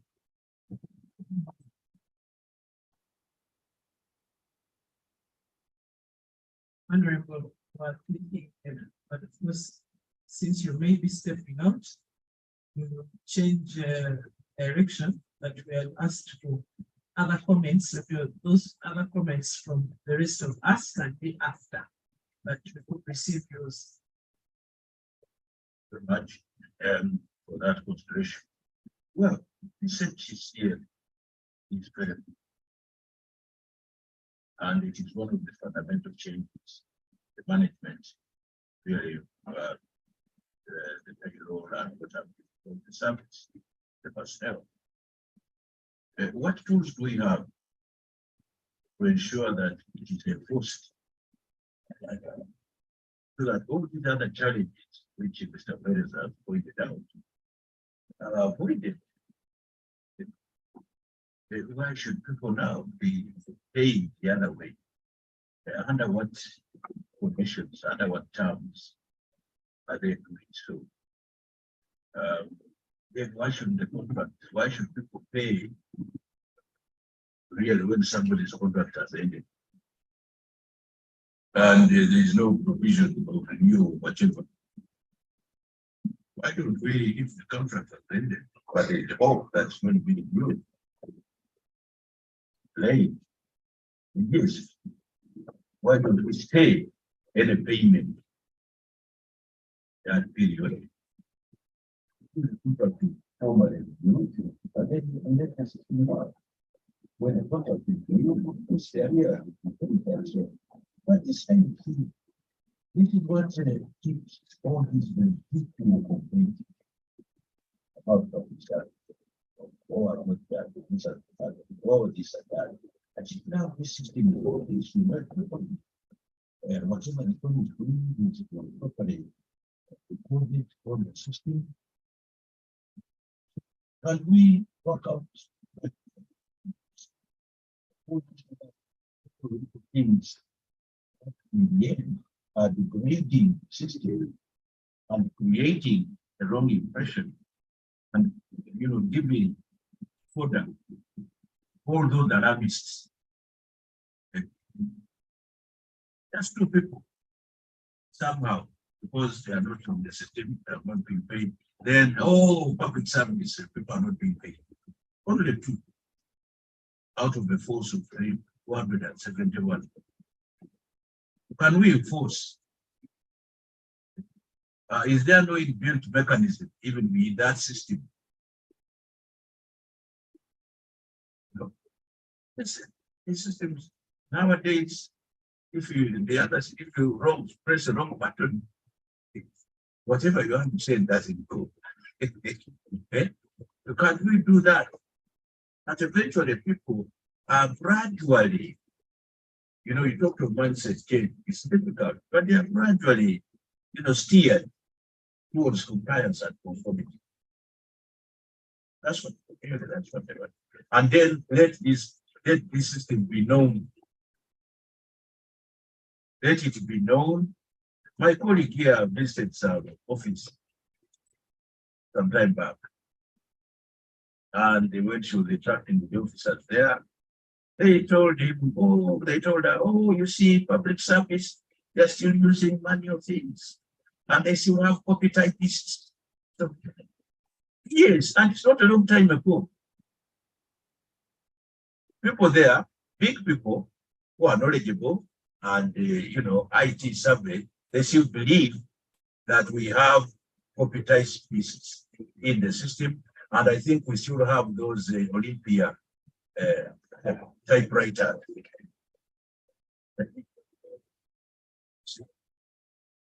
That's one. They even told her that, yeah, there are those, that category of nurses, those who tend wounds and so on, that if that category is still there and we manually, so please let our good things be known. Okay? And as I said, it's a complicated thing, but let's break it down. Like you give a baby soft food. Let's break it down in bits and morsels until it is known, the concept is known, it's appreciated, and they know that this is working. Now, if that person who thinks that we still have competence is the one who takes decisions about public service, are we okay? Are we okay? So let's take this, but otherwise this is good. And if there are any other boats that are not yet up, the earlier the better, force them to go on the system. And this one, you find every department now, every ministry is setting up a similar thing. Yes, the other day was a demonstration about that system, the Ministry of Education, how they are monitoring teachers and so on. Very good. And it's a very good system. Now we also try the same, maybe training. What is all this? Duplication. Okay. So if this is known, then maybe other people who are thinking of creating a state may not go that way. Or if they have already created one, then we make sure we hook on that we really conserve resources and we don't have to duplicate. But it's very good. I don't know the way forward if there are other roads that are not yet there. So this is a system which will achieve the dream of George Orwell. Remember, if you read the book of 1984. Have you read it? A few people have. Yeah, even the animal farm, the bookworms, yes. The others have avoided being bookworms. Where everything is recorded, even when you are breathing or you are swallowing some saliva, and system there knows, and Big Brother knows that, yes, Victor there is smiling. So this is where we are going. Let people be there. Okay, so be it. But let everybody be there. It will cure us a lot of headache. And then, of course, the training. Because now, if you are going to apply leave or drive, yes, I know there are some people who are not yet very literate in that line. So let's train them. Train them all. And then if people can't come because they are ministering, medicine or whatever, really, you think one day between this and that can really kill everybody? It's really, let's be firm. Come, the training is important. Okay, you want to make sure everybody is comfortable, but maybe you can't do it properly. So why don't we say, okay, you health workers, today between 8 and 4 o'clock, come. Okay, patients should be there, so emergencies can be handled. Until we have to. Otherwise, when shall we get when? If not, do it on Sunday. Yes. If Muslims do work on Friday, the day they are supposed to be praying to God, and God has not killed them, by the way. No, as he said, no, I don't even answer your prayer. So why don't you come on Sunday or Saturday? Because it's the same God. who has even enabled us to do all these changes. The same God, come, get trained, go and do the work where it should be done. Thank you very much.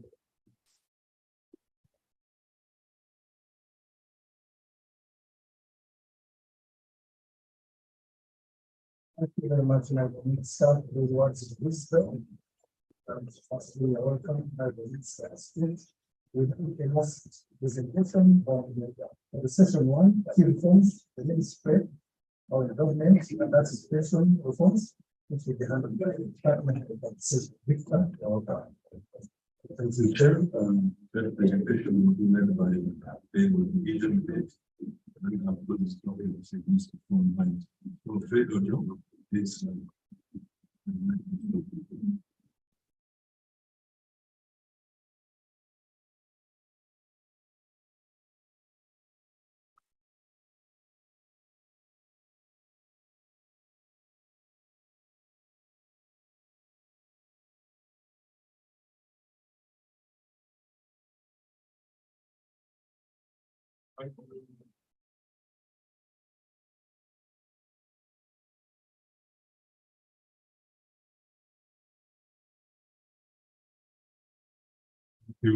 Thank you very much, Chair. Honorable Minister, yes. This is a presentation of the progress of the establishment of the Public Service Pension Fund.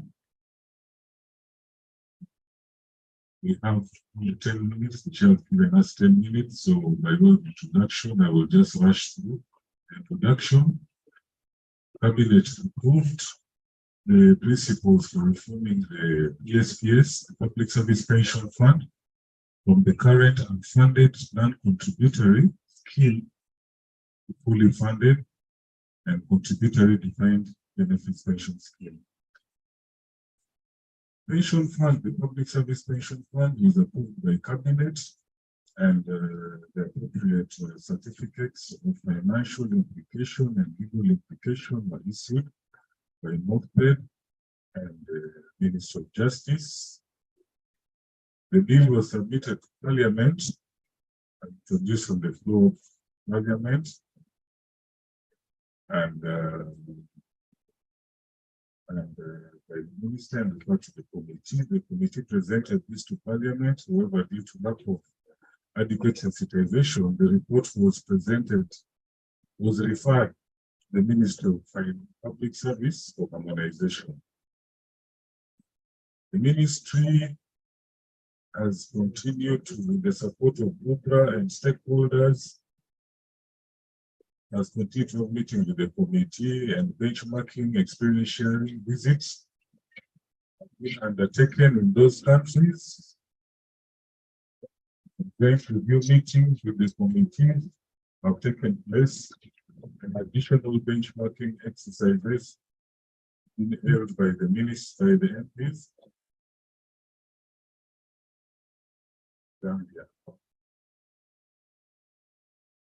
Other engagements have been scheduled, and we expect that the bill is expected to be gazetted again in September 2023.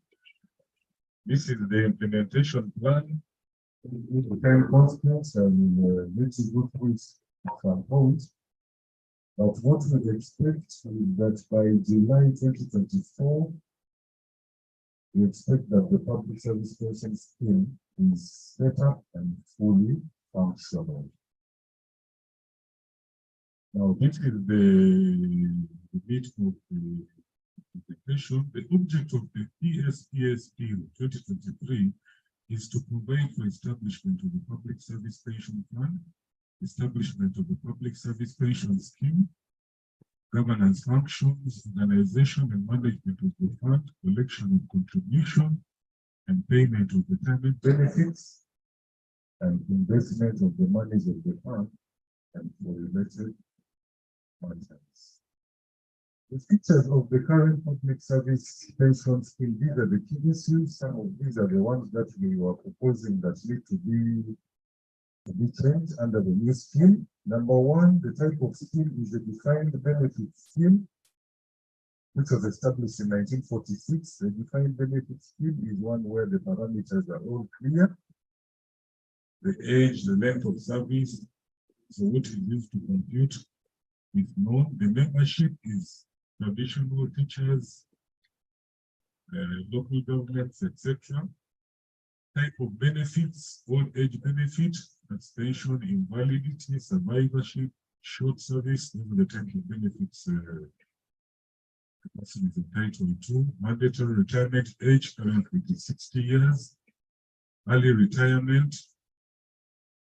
Their qualifying period, the pension is 10 years at the minimum. The approval rate current 2.4%. Service, that is 2.4% of your income for the period. Maximum replacement rate is 87%. Income measure, that is the last basic wage, the last salary. Commutation, 1/3 of regular pension at a factor of 1 to 15. And the indexation was based on wage growth up 2018. Currently, we've changed to inflation indexation with effect from the year 2018, 2019. The problem statement, this is what is giving rise to what we're proposing. Number one, unfairness and iniquity of the pension scheme. The problem here is that benefits are ranging from Uganda shillings 5,000. There are people who are earning 5,000 shillings per month, and then there are those who are earning 15 million. So you can see the range is extremely inequitable. Affordability with respect to the financing capacity of the economy. Every year, I think we've seen in the last 3 years, there's growing request for supplementary funding over the years, pension supplementary request. In financial year 22-23, it's 31% of the appropriated budget. Pension and gratuity budget estimate in 23-24 is estimated at 1 trillion, up from 420 billion 2016-2017. That is almost 200% in just a few years. Governance issues, sustainability.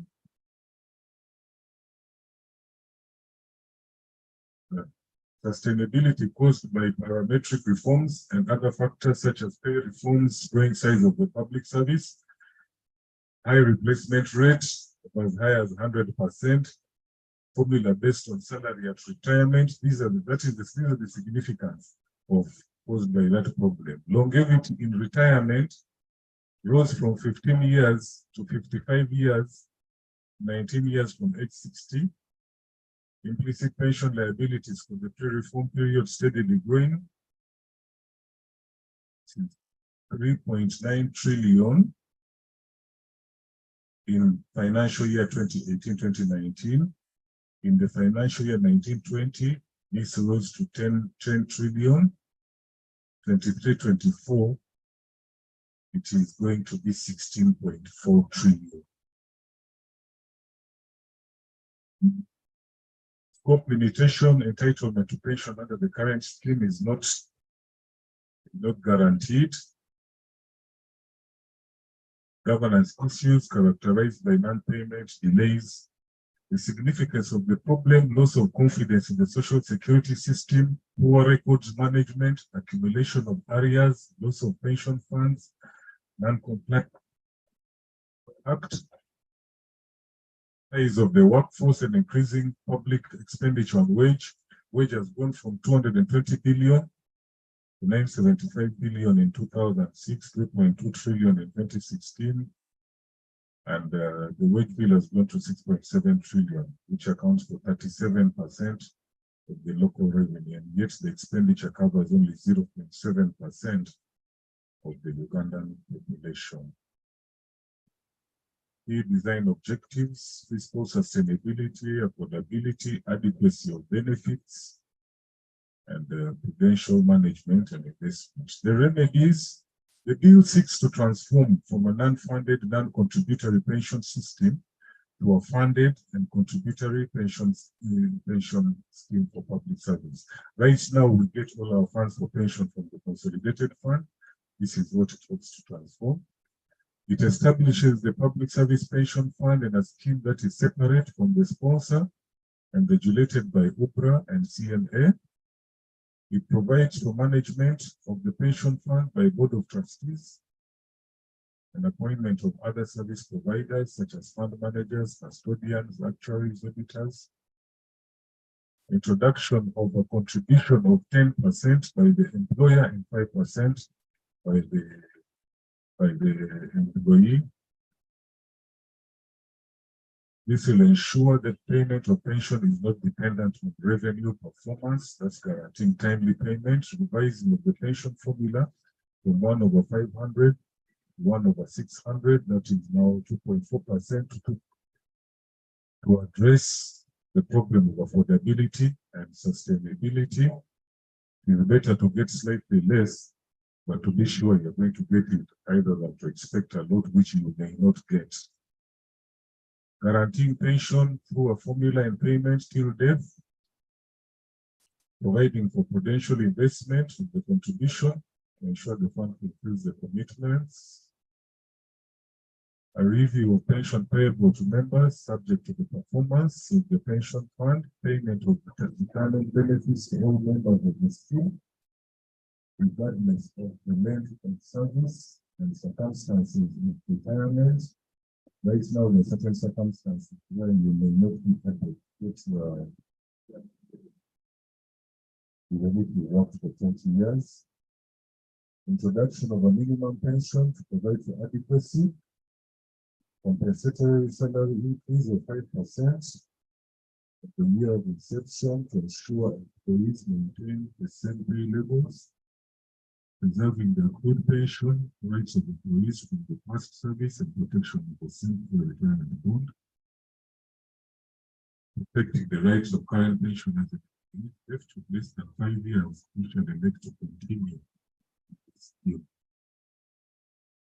So these were the stakeholders consulted, PS, COW, directors, commissioners, and other stakeholders. These are the institutions, benchmarked institutions, Uganda, UK, Kenya, Namibia, Sudan.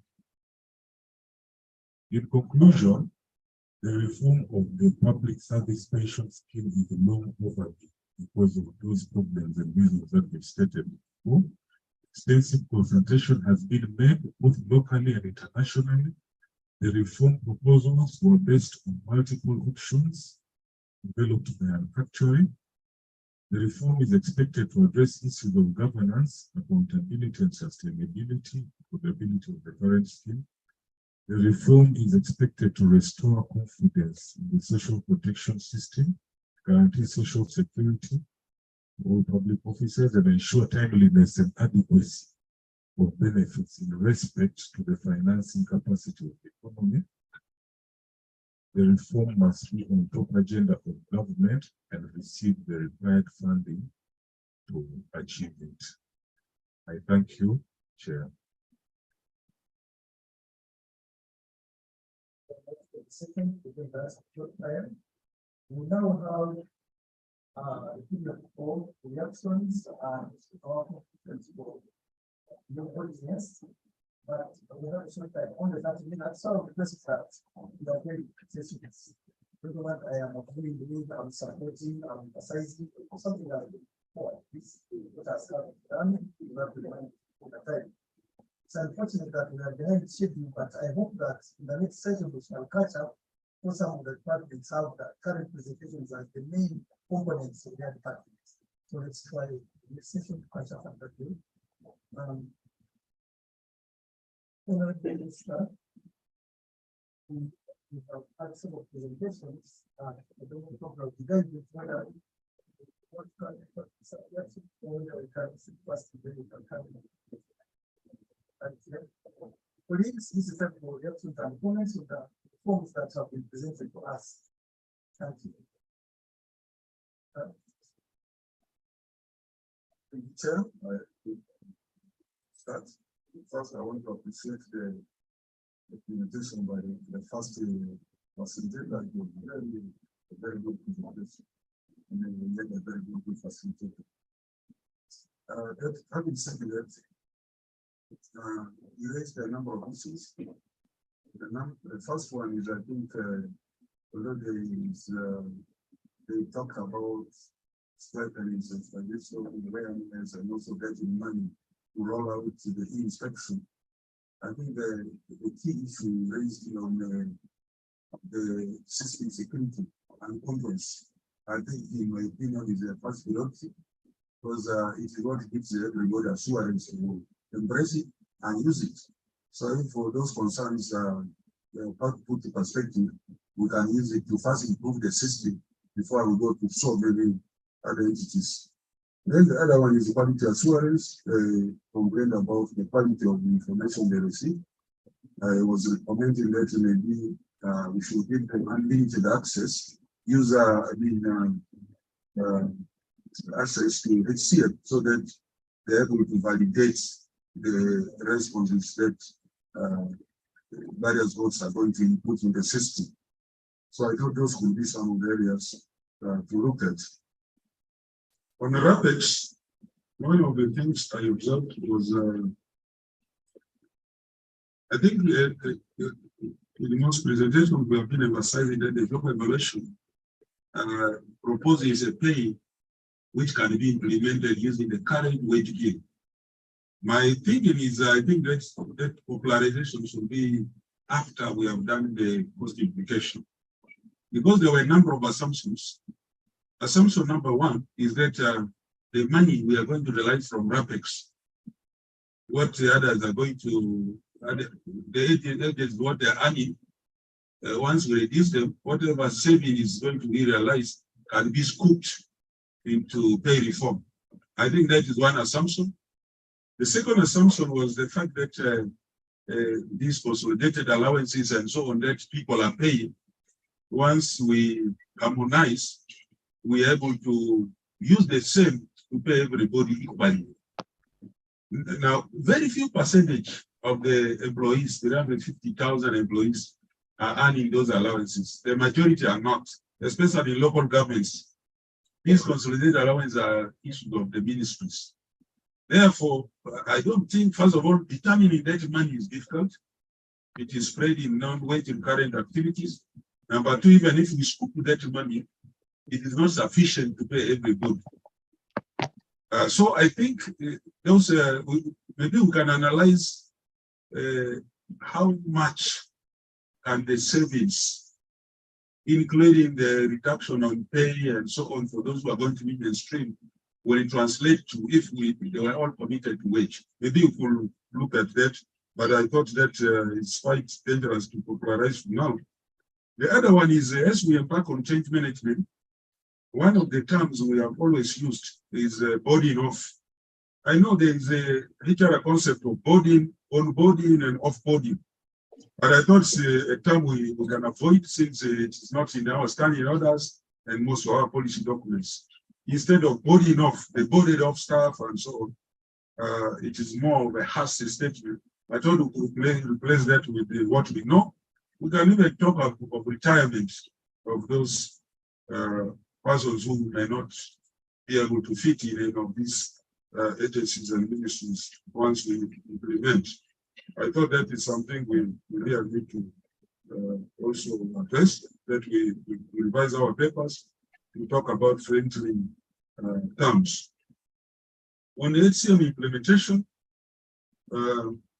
one of the challenges Alan pointed was on the employees who are occupying abolished positions and redundant employees who have no positions. Yesterday, when we went for a meeting with finance, this one we presented to finance, and I think there is some agreement that next year this will be considered. I'm now requesting HCM to give an extract of it was done, but of course the parameters have changed. So you can help us re-extract all the employees who are occupying abolished positions and also give us information on all the employees who are in these entities without positions. We are supposed to budget for them and present the financial requirements to finance so that it is a priority. We actually emphasize the need to have this a priority. The last one is the second last is on the sharing of the link. This training every Wednesday and Thursday. I think some of us can also participate in the one for the department for better insight. But also this one, I think every week on SMT, just like how we have been reminding on meetings, let's share that link and remind about this meeting. So the desk officer will help us with that. I am also not able to, up to now, extract the payroll reports from HCM. I think that's an area we will improve on to see how I can now generate the report to aid my reconciliation and the wage analysis and so on every month. So I think that's an area we will discuss to see, including others in the functionality of the models, so that they're able to generate and take decisions on that. Thank you.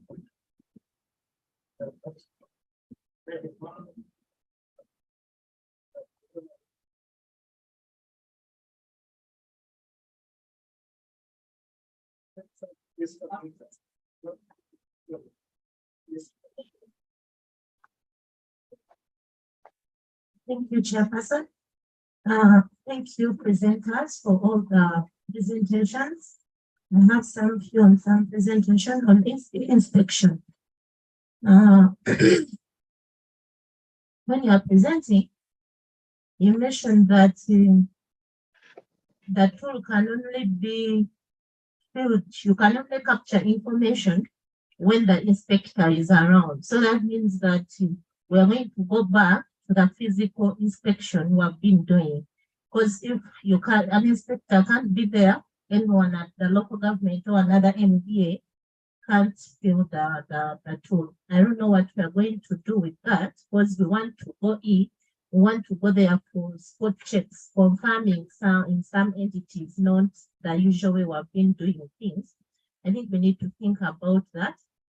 Secondly, on that tool, I think it was an oversight not to have a user manual. Each system must have a user manual so that even if you're not there, someone who is working on it can follow. And you mentioned that people are thinking, okay, they feel that there is a repetition. PBS, what they are capturing in PBS, it is what is being captured in e-inspection. In my understanding, I understand inspection as when you go for inspecting, you are not inspecting the outputs. You are inspecting the standards, whether people are doing the right things, the way we have set the standards. If they are construction, we have standards for construction. But if you are going in a field to inspect how many constructions have taken place, I don't know whether that is still inspection. You're just doing monitoring, but you're not inspecting. On EDRMS, we have mentioned we have rolled out now to 4 MDAs, which is good.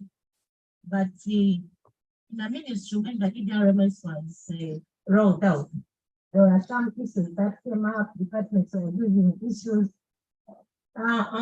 suggesting that if we can document these issues and work upon them, so that where we are rolling out, they don't come back. Issues of repeat messages coming back and so on. There are so many issues.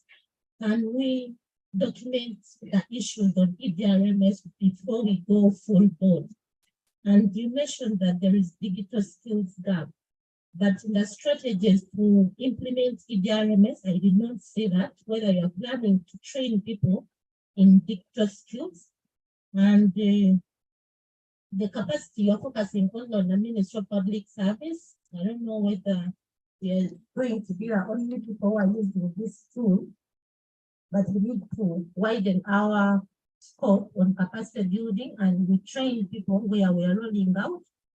And also the network, can we work with NITA or we go in entities where they have connectivity so that at the beginning, we don't have an issue of connectivity with our system. Then later we engage later on entities where they don't have internet. On HCM, thank you, Commissioner, for the presentation. Our policy and planning, we did an assessment of the HCM implementation in votes by that time where it had been rolled out. We did in 20 MDS, and some issues came up. We shared the report. I hope you received it. The issues that came up, that the system has 15 modules, but only 6 were being utilized effectively in these entities, leaving some modules not utilized by the votes. And the reason they were giving that the trainings were giving to them was short. These entities were not trained in some of those modules. One of them were performance management, which is critical, leave and absence management, time and attendance. There were many modules which were not being trained on, so they are not using it. Yet our purpose is to ensure that all these things are automated and people use it. I'm suggesting on these trainings we are having, the online trainings we are having on every Thursday, we give people intense training so that they understand how to go about on all of these modules. And there was also an issue of delayed responses on resolving the issues they have raised. They raise issues to us, but we take long to respond, so using the system becomes difficult. I'm suggesting just to take best practices from other systems, the way they are doing. We have created a desk, an online desk where people, they have an email, you send on your issues, and there is a designated officer to respond to issues that come on that particular system so that people get prompt responses. I hope if we also implement that, this issue will not be coming back again. Thank you so much.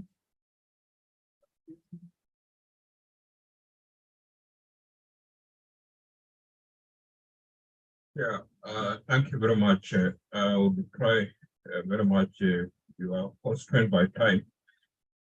One e-inspection.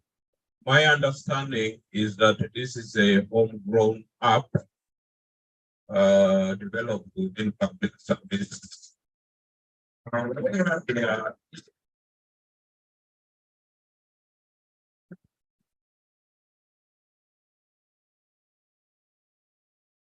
Where there are issues, I'm just that maybe we utilize the very much the app innovator, and I don't know whether there are standards. Is there a body for IT standards, and has it been subjected? Has it gone through that process? Because ultimately, if we have gone inspection and issues are coming up, and this is a homegrown app we have developed, we need to, I don't know whether it's NITAU or ICT, maybe to take that process through certification and all that, and it will help. Quickly, HCM, I'm a neighbor to my brother Alan, and I usually get those people coming inquiring about HCM.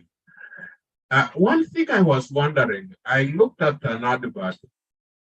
People fear to pay taxes, but URA has endeavored very much to explain and simplify the process of tax payment. There's a lot of misinformation.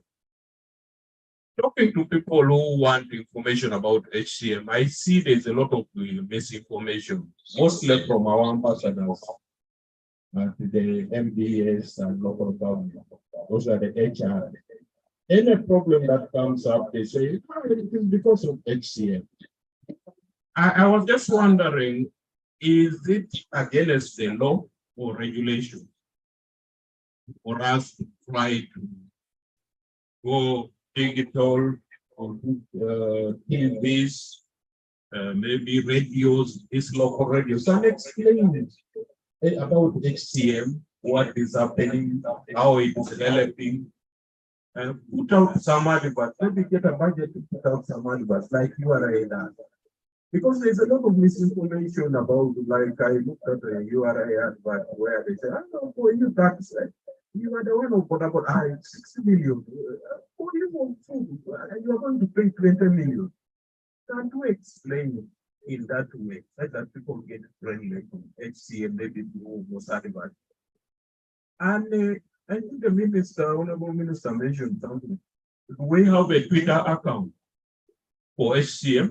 Is it operational? Where we answer questions immediately, not wait. Because I've seen people travel from Arua or Bo coming to see what HCM can do for them. So maybe we should go that way and try to see that people receive information, they receive answers, and we make HCM very friendly. Otherwise, sometimes I'm even asked that being a neighbor, are you friendly to HCM? And can you help us with this HCM? And that is, it becomes a challenge.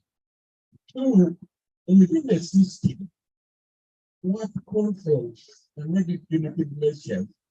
I've seen passport application systems. And which other one? I think you are a current institution. What controls are there that if you have not done this, you cannot proceed? If those controls are effective and maybe punitive actions, eventually people will get to comply. People get to comply because if you have not done this, you cannot move to this. You cannot. I'm not saying we are not there, but I would suggest that sometimes the carrot and stick system can help. For example, if you say, people talk about the little salary, but if you attach a special reform, you might not receive that little salary, even the little will be taken away. If you are not very conversant and familiar with the other modules and all that, you will find people who will burn the candle and be very familiar to ensure that the little salary can be. On RAPEX, I wanted to be guided. The reforms are moving on well. Of course, the postponement has its own effects. People have again relaxed. I saw the circular issued by the PS being used as the media. They were saying now that the circular issue, I think, let's operate normally for 1 more year. And I think it was a misinterpretation, including saying we should remove the vacancies and all that.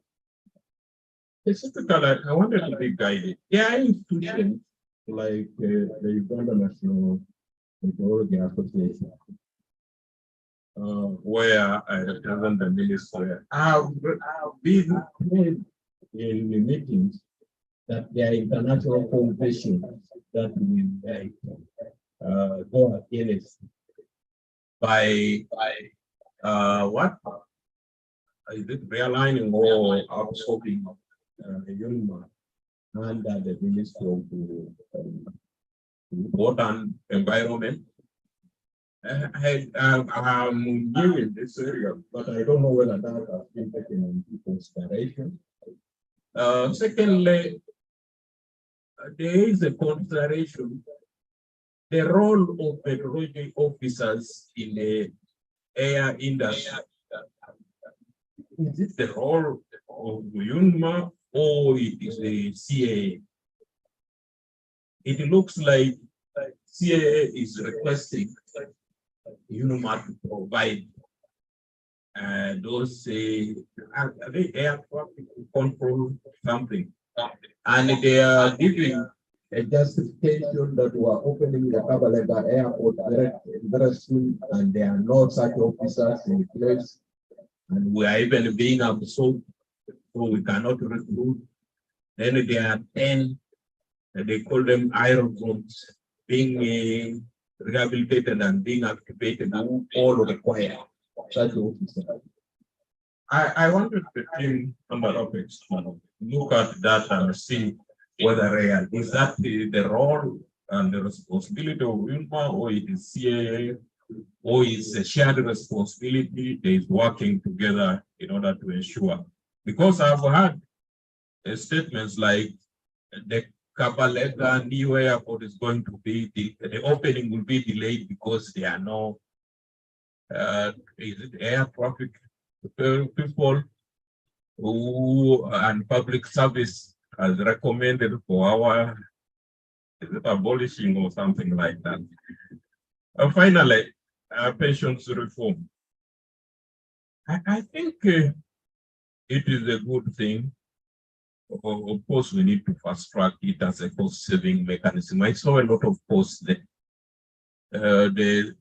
The costs are galloping every day.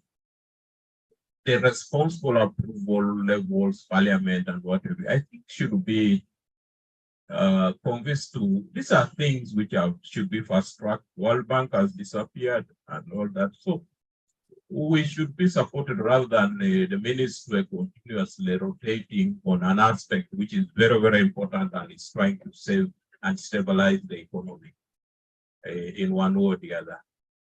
Once again, thank you very much. Thank you, Chair. I'm going to use less than a minute to quickly. One, the e-inspection. Apart from the quality of data you get from the field, if you get this data, how do you use this data to improve my work at local government? How do you use this data I have given you to help me improve my work at local government? At times we get this data and we just keep quiet, we don't give feedback to those who have given us the data. Those who have filled our form and sent us the information, we need to give them feedback and possibly hold them at improving their performance or performance of the local government. Then two, linking this reporting to already existing government reporting frameworks is important, because I am required to report on PBS. I am required by inspectors in local governments to report to Ministry of Local Government on certain aspects. I am required to report to District Executive Council. It might be cumbersome. I don't know if we cannot tag our e-inspections to already reporting government reporting frameworks. If we can expand the PBS to capture some of the things around quality or standards, I don't know. It is a food for thought. Fast forward around e-docs. I have seen here reported that we had a meeting as an achievement. Meeting is not an achievement. And I thought it should be struck from our main report. If you had a meeting with NITAU, if you had a meeting with Ministry of ICT and National Guidance, that's not an achievement. That's a process to delivering on something. Possibly, it is better you tell us after the meeting, then what? I thought that should be, for the rest of the presentations, that should be struck off from our main report. Then this e-doc is, can we turn it into a project? If we don't turn it into a project because it's a brilliant idea, somebody else is going to turn it into a project. And possibly this is one of the projects that we should be engaging the development committee vigorously around it. The writing should be as quickly as possible, and then we take it at that level. This is related to the HCM. Three things around HCM. One, does HCM has ability to enforce attendance of duty? If it does, fair enough.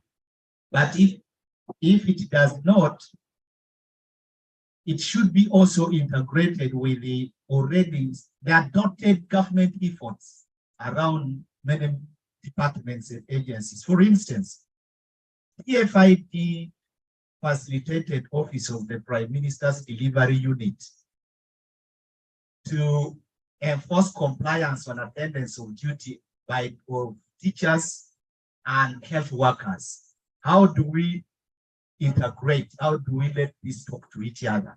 The HCM and those dotted efforts.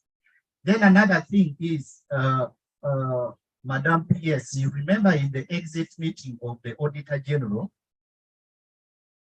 we categorically said that the HCM is for mainstream staff or civil servant of government. But then there are these other staff who are paid in the evenings. We say those ones can continue. But you will also realize that they are a big expenditure point for government. And this ministry does not have a lot of control on their recruitment and on their termination and determining how they are paid. I give you an example. If you went to Ministry of Water, you will find that project staff are actually more than the mainstream civil servant in Ministry of Water. Sadly, they are better paid than you and me. So maybe we need to, this ministry needs to clamp on that. We need to clamp on that as well. Thank you. Thank you very much. Mine is going to be twofold. One is some questions which I'm going to ask, but the other is also to give background information on some issues.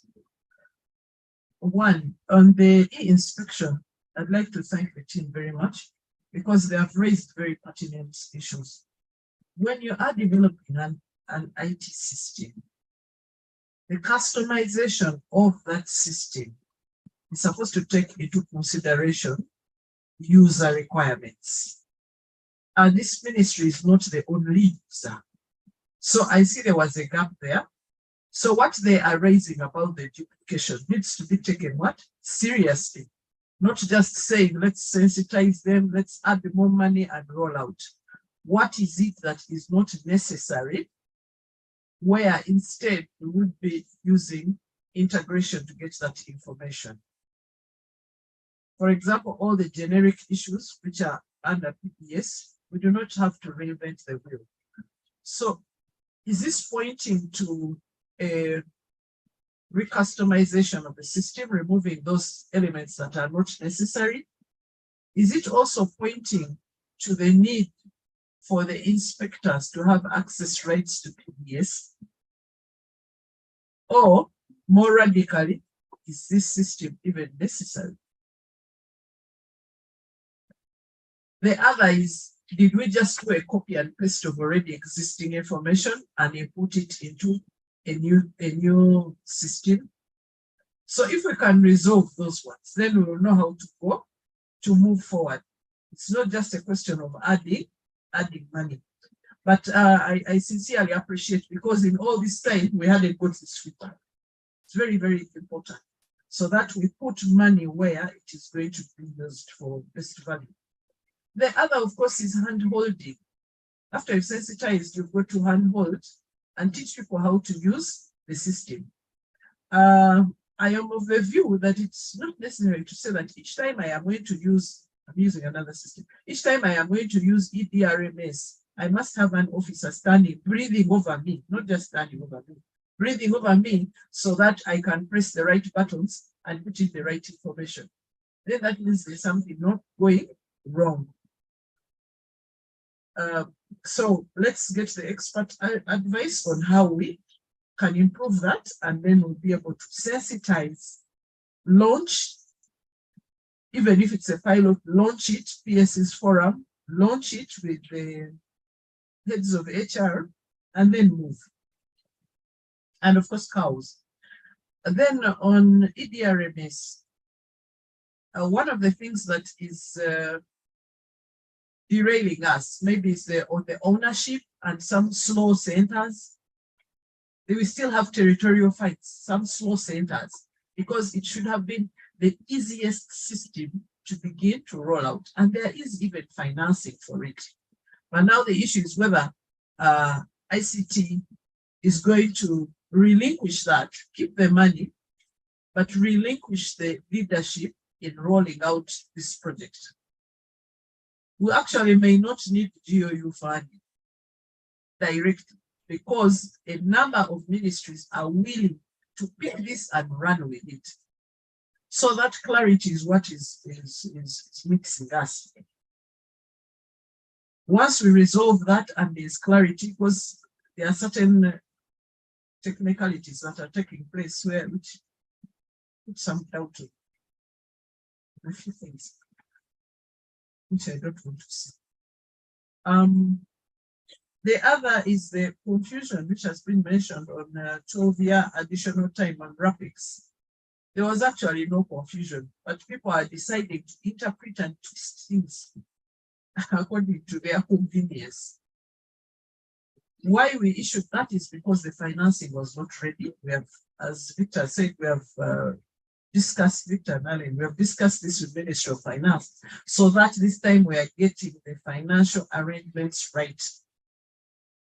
That come 1st July, we actually kick off. It's quite complex. There are very many issues involved, but we hope by the time the legals have been approved by Parliament and the law is out, then we should be able to progress. In that regard, I wanted to talk about UNMA. For the last 5 years, we have waited to see the actual agreement, the international agreement between Uganda and the International Meteorological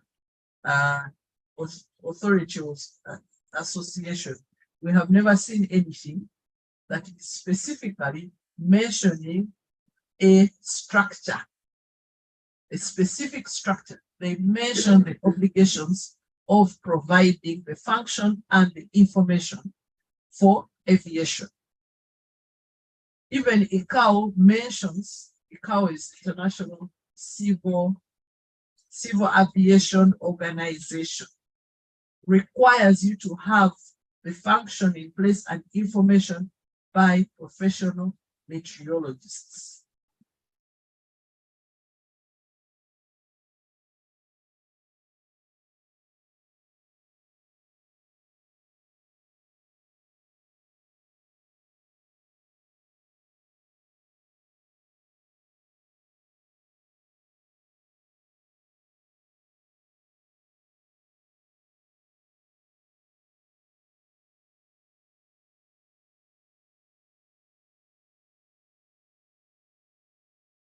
Director and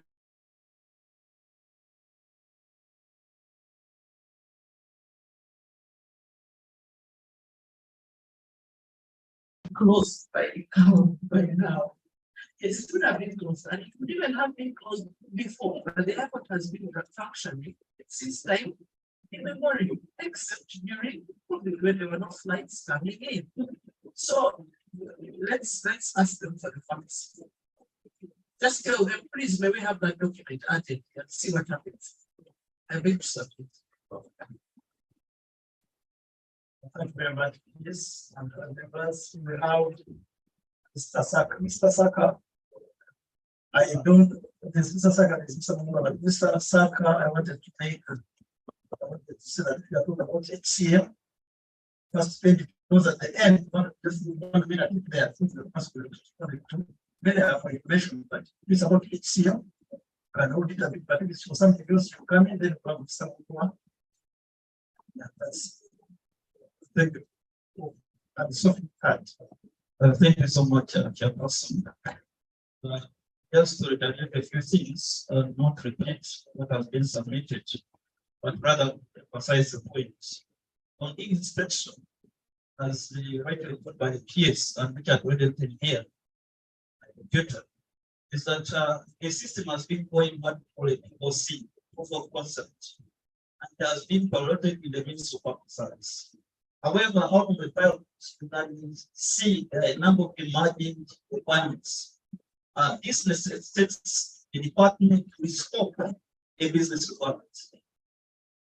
And this scoping also implies the department has to look into what we call a workflow analysis. Workflow analysis will lead us to the 30 points in terms of who are the system users and what are the workflows? What are the mechanisms for approvals or reviews? And this again speaks into the requirements which are in my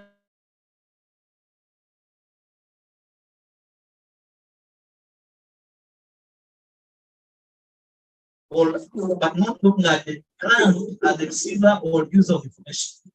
So this implies that let the department do a proper engagement with the key stakeholders, map out the requirements, even do the business process review or mapping, so that now you have clear requirements that the state government now to implement the system going forward. I think for me that would be most important, and it will also address touch points in terms of which systems are need to speak to. Because as much as possible, you must leverage reuse of information. Much of the information you are, for example, doing on HR and administration is already embedded within the HCM. And that means we just now need to look at, okay, if this report is available, how do we make it input into the inspection? And perhaps also, can we have a dashboard of inspection that the board can also look at and say, hey, this is our stand as a board. So again, that is just to reiterate that point. And to also address all issues of security and all that, those are just requirements. Then when you go to the ERMs, the ERMs are right put by the PS, and which need to be also really thought about the acquisition of the system, because you cannot be talking about deploying a system which you even know you have not acquired. I think for me, if now that can be really be resolved, because once that is resolved, it can address all these other governance aspects. The projectization money, not an issue as rightly put by the PS, but that needs to be recast, because even when the ADRMS came, it was also a proof of concept and a pilot within this public service. The other four sites mentioned, they were just to add on the priorities in terms of doing the program that works. It now works, and as we settle down up, and if we don't have the software which you can make fix, make it better, then that makes it a little bit very difficult to achieve. Yeah, I will not mention about the HCM, which is the key stakeholder, but rather to emphasize that the needs of partners, as they point the fingers, HCM, the four fingers are pointing to them. In other words, what have you put in? What have you put in your work plan that is delivered in the HCM? Just a minute for commission. Just 1 minute. I'm not sounding bad, but rather the point of the controls. This is not the controls, but the controls are driven by the business owner. For example,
covered for the rest of service. Because there's no enforcement or that maybe they don't have official email. So we have to look forward and see what kind of policy we can develop to handle what we don't have official email. But as a rule, we should see to the best that we can that official emails are being used in policy. Thank you.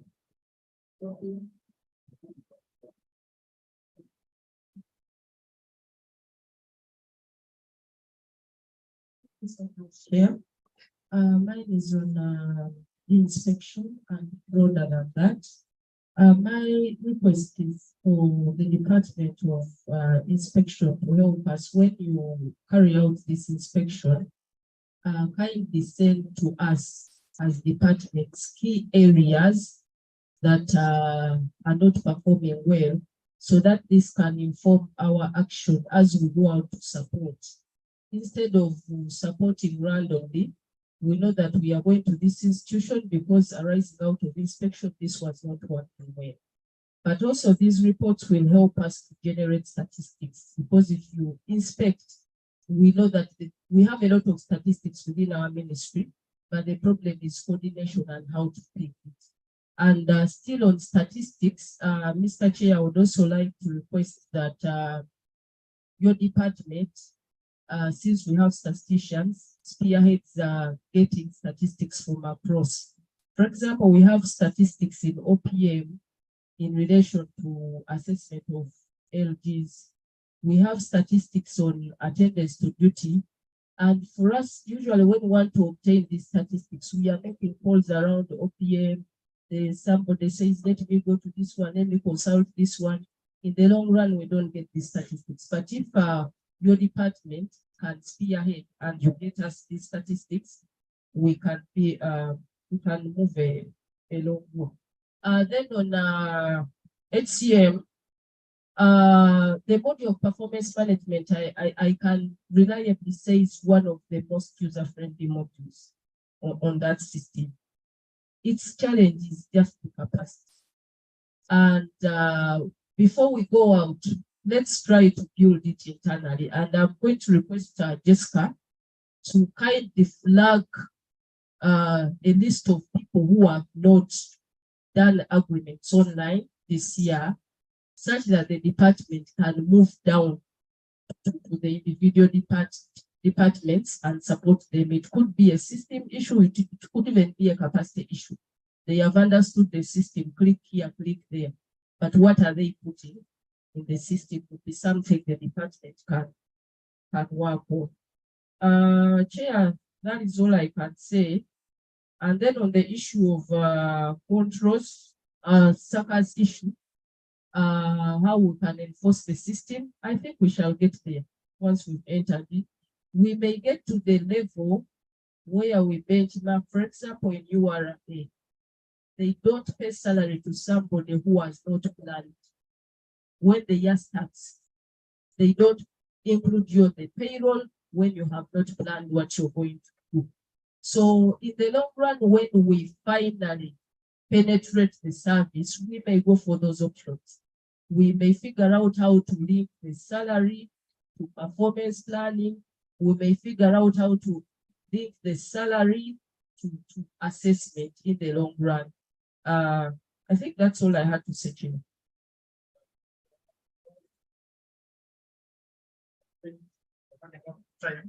I want to request that the persons who presented, most of the things were for noting, but in case there's something that you must say, we shall give you time. But for that, there is the issue about whether we need another issue about pilot for the inspection.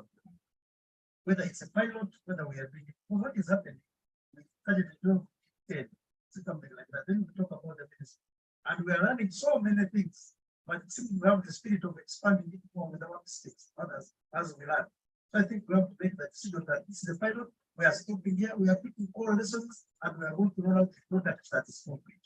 I don't know, but I'm guided on that. But since we are rolling out the efficiencies across the board and learning as we go, I think we have to choose one of the two to do. And then the issue of the secondary attention being given to it, where we are not feeling it.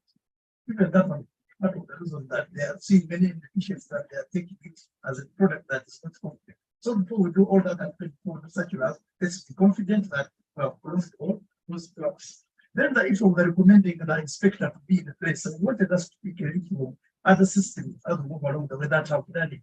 We do our e-declaration to IGT online, and there are many others things online. And secondly, how are we sure that the inspector has integrity? The more they go there, also become the way that was not have integrity, so possible that. So I think let's learn from others how they do that and fix that. Then the issue of information coming from OPM and then information coming from finance. We need to be guided by inspection, whether the difference between M&E, inspection, audit. Because like Rema said, I thought that the information for inspection is clear, it's standard notes work somehow. So we need to know what or whether we don't really know that one. Then lastly, I want to talk about the outcomes that are presented in the report, the midterm review report. There are some very interesting findings that were in the strategic plan midterm review. And one of them was related to the e-docs. The outcome there is adoption of electronic documents management systems. And the measure we had at the evaluation side, the target was 50% and we had 1%. May not be an answer for this meeting, but we need to know as we move forward where we are going to do that. Because at the end of the day, what we are looking out for is what the students think about us, what we are providing to them.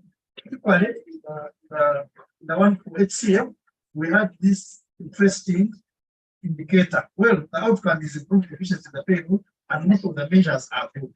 But there was the particular one, the percentage of employees earning salary according to their, I think that was not the one. There was one of MDAs and local governments requesting for wage, gratuity, and pension supplementary. We targeted 9% at that time, and then the person was 10%. We targeted to get 9%, but we had 64%. It was very bad. It was one of the unachieved. That's compensation. No, but the point is about payroll. I wanted to ask, how does HCM look in that? Just like you requested that we should have the population. Right? So that's the thing. I want to see whether you have the way you can help in that, or whether there's no we can help so that we have that population. I have some requests from some persons. I'll read them. They're not that they are concerned, and then as we respond to them. PSI, we need to benchmark and understand OTIM's system used under UGIFT, joint inspection and monitoring the health centers. And now for EDLMS, issue of e-signature and paper system. Then on publicizing our rooms, we also adopt frequently asked questions and then the documentation point for sure. So, ladies and gentlemen, those are the concerns that have come out. We shall have a minute. Please, if there's something that you can do later that is for technical information, don't repeat it. Just say what you must say. All if it's noted, bring it out so that we will close this session.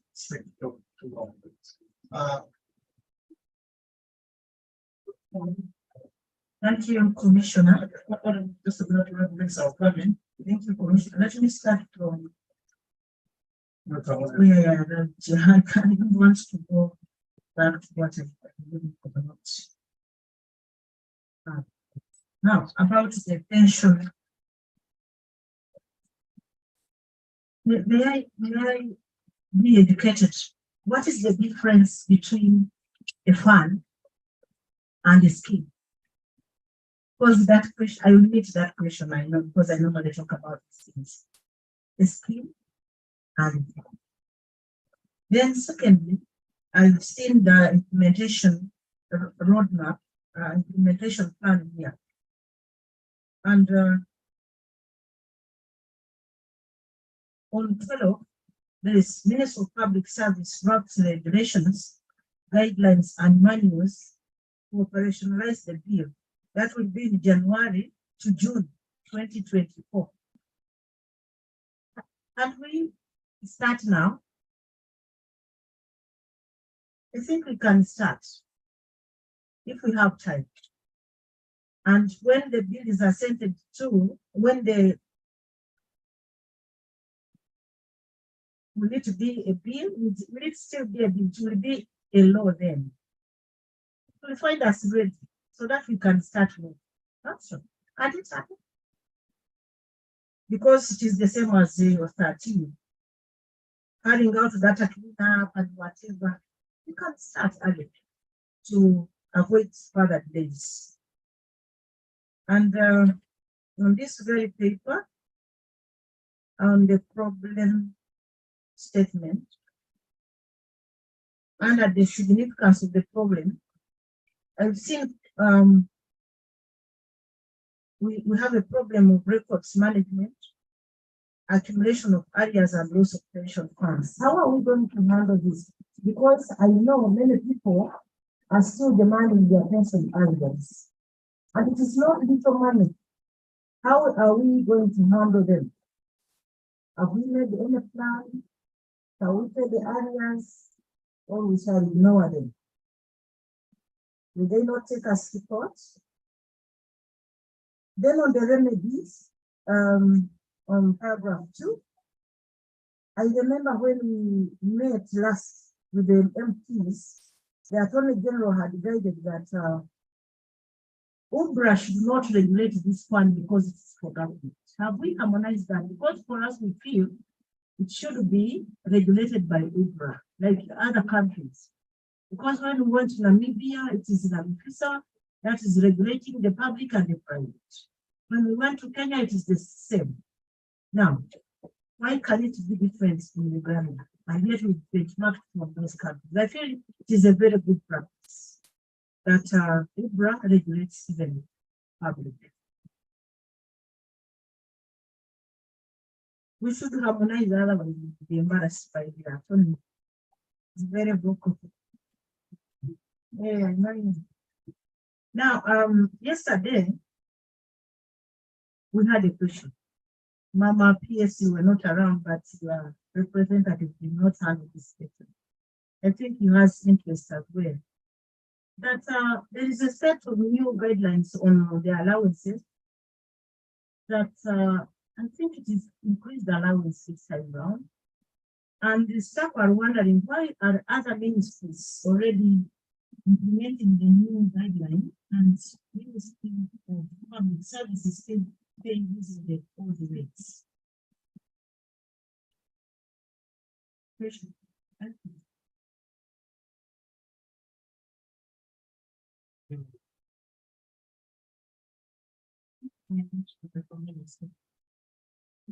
was a new schedule of allowances, and it was implemented from half the quarter by them.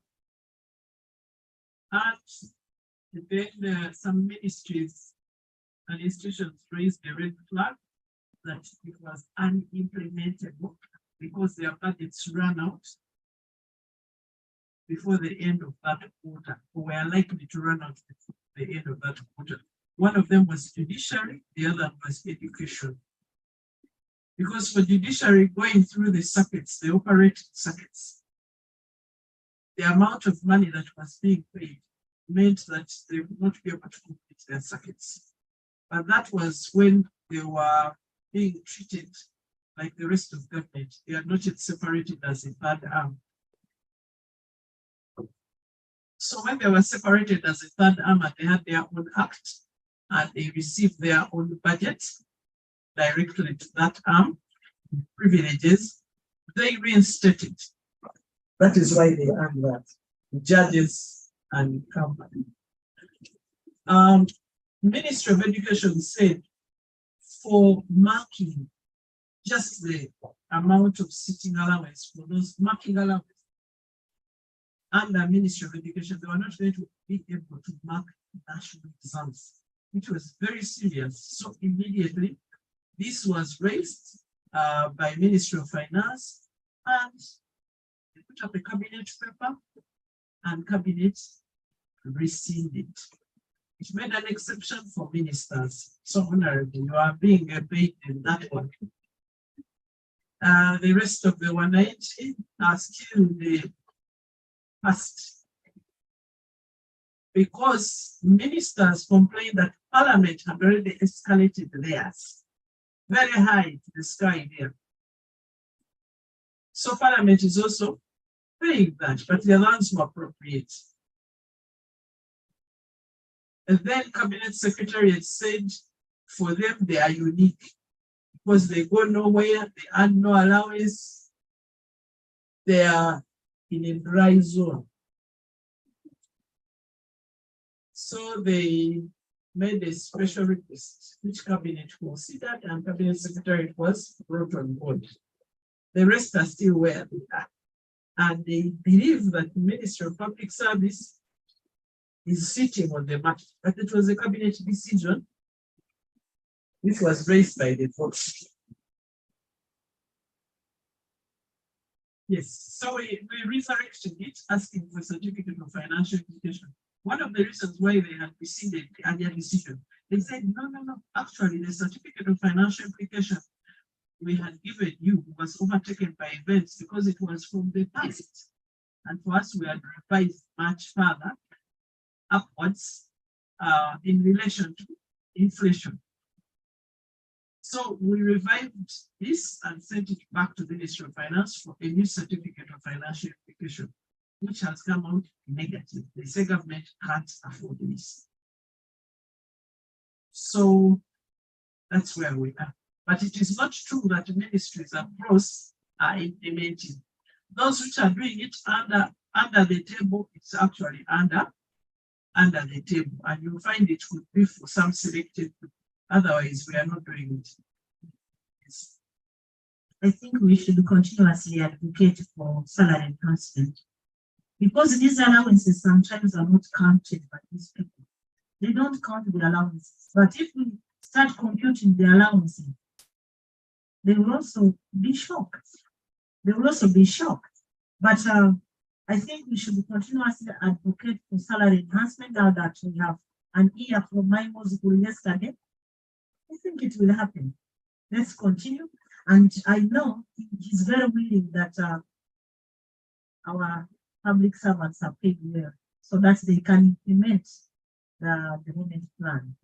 I think they have goodwill this time around. And we have a very good plan from Professor Muneni. If we implement that one, everybody will be comfortable in government. And let me hope these people are not going to hate the minister, that for them they are getting a higher allowance. But honestly, we check the hierarchy, we check what we are doing. Let's get that car allowance as we advocate for you. Advocate for you when we are also energy. So that you can use a lot of energy to advocate for you. And in fact, this is in-house here. They are recording it.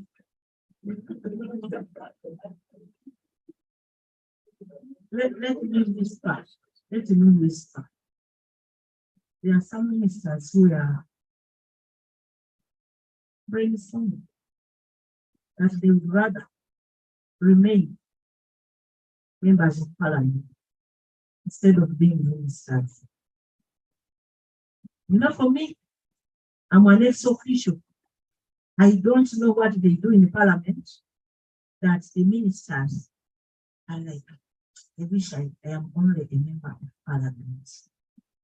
Because in cabinet, we are not allowed to travel. There's no allowance to travel.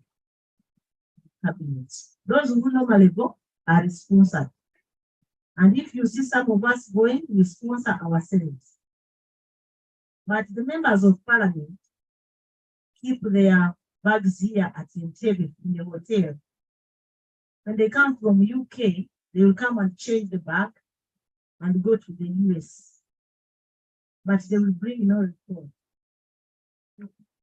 I think they are privileged and they are appropriating the property for themselves, not including this. So, no privilege. It's just, I'm whispering to you. There is a disparity also. So, we shall handle. So, what will provide for us, including you? Some. So we'll come in 1 minute so that we have the right to present us.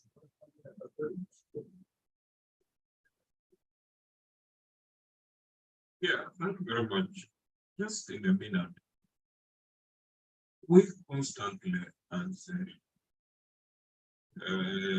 the people of public service have been asked the question about which circular is applicable, and is it normal practice for public service to issue or operationalize two circulars on the same subject at the same time?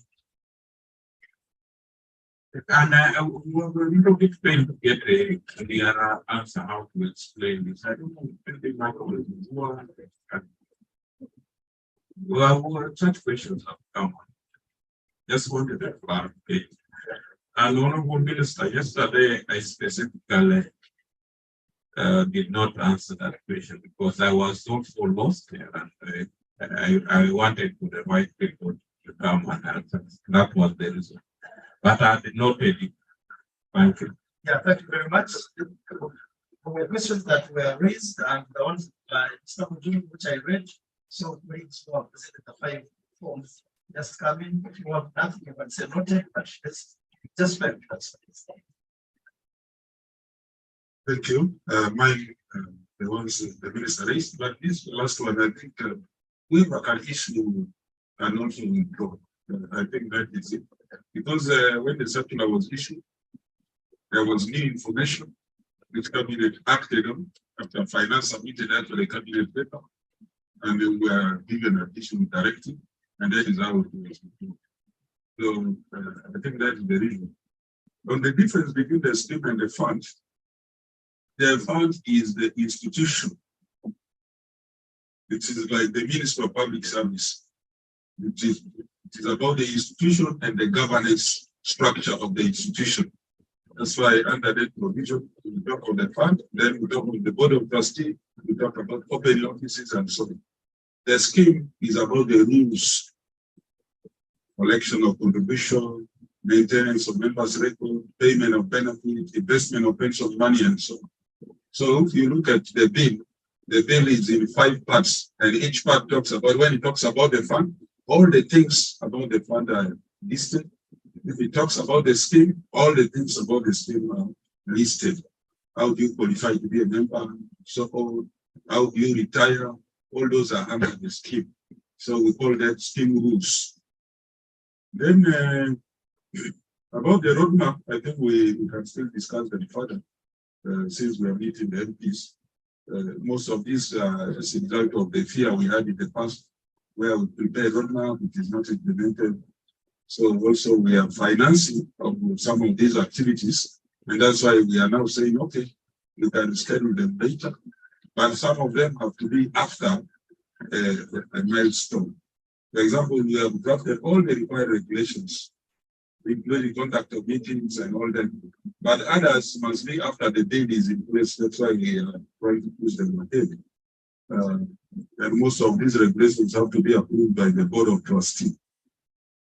The other one is whether we are in agreement now with the Attorney General, who said, actually the position of the Attorney General is he doesn't want a government entity to regulate another one. Even when we noted that even Bank of Uganda is regulating government entities, insurance regulatory authority is also regulating government entities, and so it's not only with Uber. But to avoid conflict on the floor of Parliament, because if this is maintained, is going to shoot it down on the floor of Parliament. We chose to remove anything that is in the bill. But even if we remove it, Uber is automatically regulated because the Uber Act, which is the principal law, provides for regulation of all schemes. So we'll have to apply for licenses and so on and all those aspects. But the regulation actually not is for controls. Immediately, NSF was being regulated. You have seen the good things in terms of identifying what is going wrong and stuff. So you are very right, but it will be regulated even if you don't mention. Those are the issues raised for compensation. Thank you.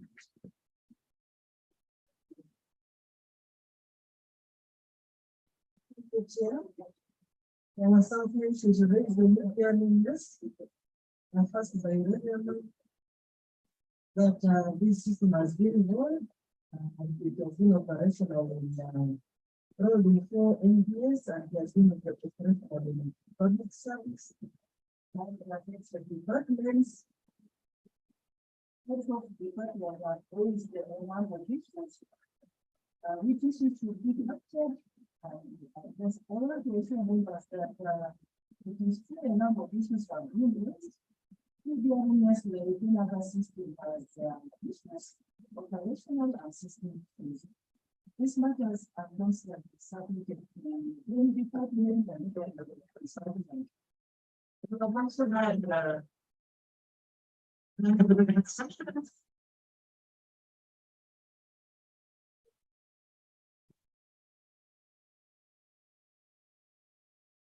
and all these things are done by, previously they were done by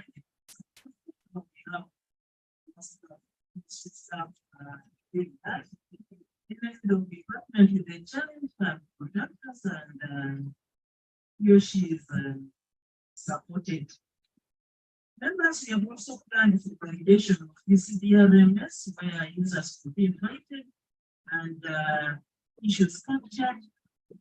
Currently, what is happening is the enhancement of DRMS to capture some of the workflows which we excluded at the time of development of the system. That is planned for second quarter, and well, I welcome to raise the issues. Then for digital skills gaps, we take note of that. We concentrated on public service, but we shall go back to our document and capture. And under digital skills gap, NITAU has assured us that under their project, they have captured that, and also equipping of the local governments is in their plan. Capacity, yes, we take note and we shall go back to the document. We need to widen and capture images and LEDs. And all the staff are concerned there, including users, purpose users. And then for network, NITAU said they have a project, and that project is capturing the infrastructure, concentrated mainly in local governments. We are still holding discussions with them. They assured us that we shall again sit on a round table and see how to cater for public service needs and concerns.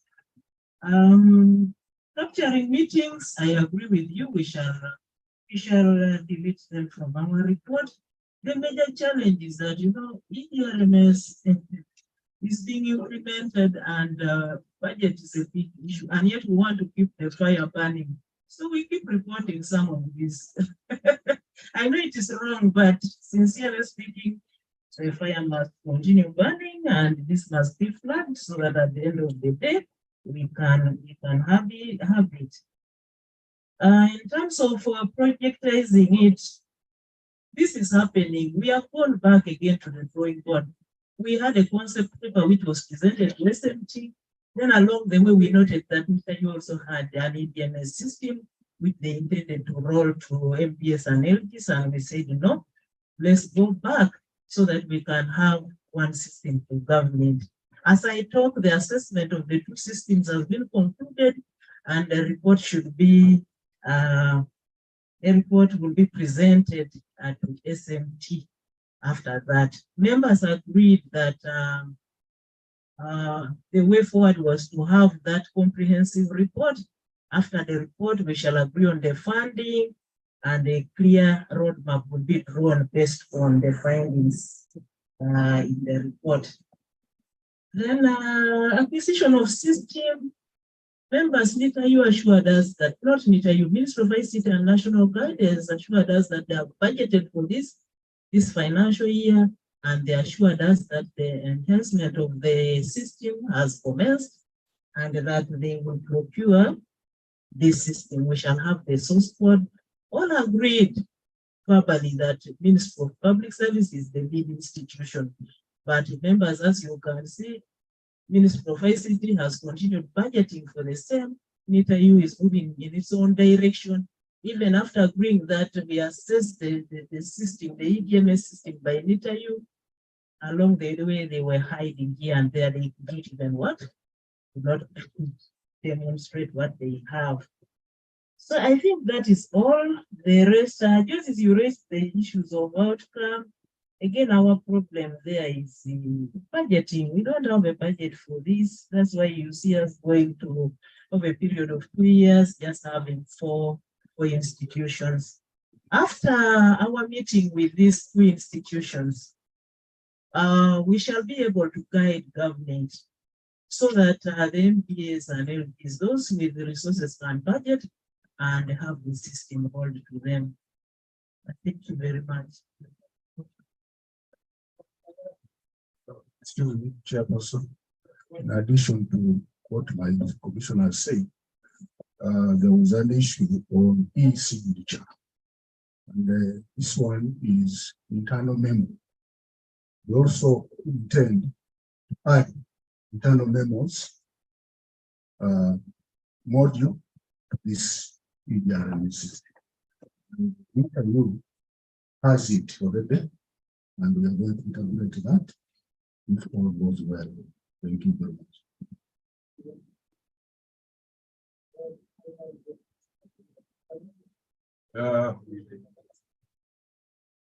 Thank you so much, Chair. I'm cognizant of the issues that were raised for noting. I will therefore go to only those that require a response. Number one, does HCM have ability to enforce attendance to duty? I expected Mr. Mungua to actually talk about that, but he didn't. But the answer is yes. And we are supposed to start at Ministry of Public Service because the system is already integrated with our biometric machine, and we are supposed to have import and export of the login data so that we can monitor attendance to duty at the Ministry of Public Service. We also recognize the installations by Office of the Prime Minister and I think Minister of Education, because when we are moving to, or especially the municipal council, we found most of the schools have biometric machines actually installed at schools in those rural areas. So the system has the inbuilt capability to integrate with various biometric machines if they have provisions for the API integration, and where those biometric machines have been installed, we are going to simply integrate with them and then have data flow into HCM, and we do our other parts. Lastly, on that particular aspect, it also has a capability of shift management in hospitals, and for that matter, we have started engagements to integrate with the integrated hospital management system to also take up the issue of monitoring attendance to duty for health workers who are required to be on duty in shifts. On the issue of mainstream staff and project staff, I think that largely is more hinged to Victor's docket, but it was raised in my presentation. But HCM, we migrate employees who are on the approved structure and whose wage is included in the government budget for wage. There are so many, and actually there is even a cabinet decision for ministries to stop employing staff on contract and project terms, which is continuously being violated. But our focus is on the people planned for government. Their structures are approved by government. Their wage is part of the government wage budget. So without any deviation, I just wanted to emphasize that that is what we focus on. Now, the minister raised an issue of integrating with the teacher systems. Now, I wish to note that that is one of the integrations that has actually been achieved. Education has two systems which we are integrating with. We are only waiting for operationalizing the services. The first one is education management system, which also monitors attendance for teachers and also has the capability of transferring them from one school to another school. We had put that capability in HCM for transfers of teachers, but theirs has a component of subjects, teaching subjects for these teachers, which we did have. So we agreed that the transfers are done on their EMIS, the Education Management Information System, and then exported. They do the stations and updates exported into HCM through an integration. Then the other integration on the same is that before those transfers are effected, the system must confirm from HCM that where the person is going, there is a vacancy and an approved quota, so that they don't take somebody who is who does not have a vacancy and wait in that institute. The other system integrated with under Ministry of Education is Teacher Information Management System, which is TIMIS. And this is for purposes of verification or validation of registration numbers for teachers, so that at recruitment, HCM will be validating whether the registration numbers for teachers are authentic, and otherwise the recruitment does not proceed. Now, again on integrations, unfortunately, Lillian has moved out, but I wanted to make a comment and think we shall need guidance of senior management on integration with EDRMS. EDRMS was one of the systems we targeted to integrate with, but we cannot proceed simply because it relates one, the ownership of the system, as the PM was saying, that system is not yet acquired by government. And number two is the aspects of system administration, network administration, hosting, where it is, and we don't have what to integrate with. In the initial stages, we had planned to migrate the information on the EDMS, the current electronic document management system, to the HCM document management module. But for purposes of rationalization of systems and integration, we agreed that let the information on EDMS be migrated to EDRMS. Then when we integrate with EDRMS, we can get. And because of that, we had restricted the contract stipulation for the current service provider of EDMS. Now that we are hitting a snag on this side, either it will cause continued engagement with the service provider of EDMS, or we revert to our original plan of migrating EDMS information to HCM, and when EDRMS is ready, we shall see at that time when we are able to integrate with them. We shall need SMT guidance on finalization of that. On the delayed responses, we apologize for this, but also wish to add that we have an e-service desk through which we receive complaints, we receive incidents and requests from not only votes, but also individual public officers. And we have people who attend to this. Any person here is able to log in and send in their request or send in their complaint or raise any issue. And this is not only for HCM, even issues on IDPS, we receive them on our e-service desk. We have a dedicated team to provide the responses. This is very specific to commissioner compensation. We wish to note that you have full rights of report generation and also full rights of monitoring the payroll processes through the dashboard. We only need to, I think, step up adoption and further training on how to view and generate those reports. Thank you very much, Mr. Chairman. And then we have the last.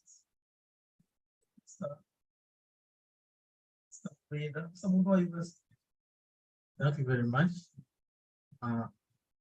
This response, I think, should be mine should be waived. Mr. Wasa will leave the technical aspects on the ICT and talk generally on the inspection. One of the last questions was whether we know whether what is inspection and what is monitoring and evaluation. I think that was the question. Our understanding is in consistency with the instrument from the HE president, which set up this department. He said that that says the Department of Inspection has the responsibility of inspecting the entire public service on compliance with the laws, rules, and regulation, attainment of set targets, and it monitor very closely the performance of public officers. So what we are doing is in interpretation of that letter. Then, what is inspection then? Here we are talking about concern for standards. So that's why you are seeing us going very much into standards, because you can't inspect unless you know the standards. Am I clear? Yes. And then the other issue is the independent verification of a product, the service, the performance against the set standards. So that is the compliance inspection that we do. So we know that the monitoring and the evaluation is looking at the indicators that are set by individual officials and institutions. So we know where our aid is. Now, I appreciate the comments from the PS to the actual guidance, and also the comment from Mr. Saka. We shall need to go back on the drawing board. I'm not saying we're going to stop the current inspections, but we are going to go to drawing board to see how to further improve. What you have told you, we are able to get that kind of information because we try. If you are not trying, you will not get this kind of information. Now, there was an issue on sharing of reports. True, we pledge that we are going to share the reports to all the departments so that as they go for monitoring, or they plan, they see the areas where they have issues. In the same vein, I want to implore the heads of department. Those inspectors, when they go to the field, they are representing. Actually, each inspector, when he goes to the field, is the PS of the ministry.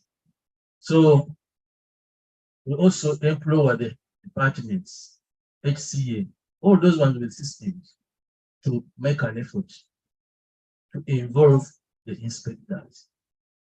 Whether this webinar or whether civil service policy, so that they are in the loop of the information that goes on the ministry, so that they can be able to defend you where you are not. And then the other issue was the other issue was on most of the issues are taken, but what I wanted to talk about is the use. What do we use? Do we use indicators or standards? I think we needed to note, and we noted in our inspection that problem that is coming out of the use of all PPS, we want to substitute the requirement to get that information with standards which we are going to upload on the system so that we are able to inspect using the standard that we have been able to capture from the MDS and local governments. I think that one will make our inspection more relevant to the users, but we cannot keep shy with identifying the challenges that are identified by the ministries that are of policy nature that we need to pick as we go for the inspections. And thank you very much. Not on the schedule, but I wanted to assure all of us and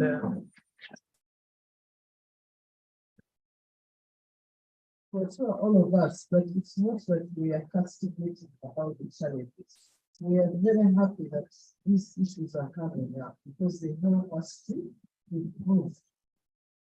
They help us to improve, they help us to design better and to know what is missing in our processes and how we can address our clients' needs.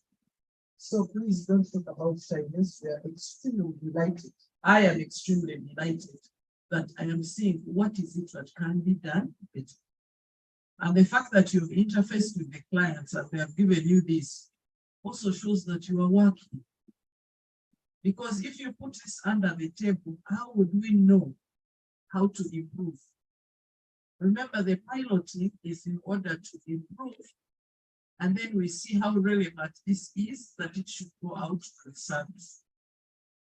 Yes, your comfort.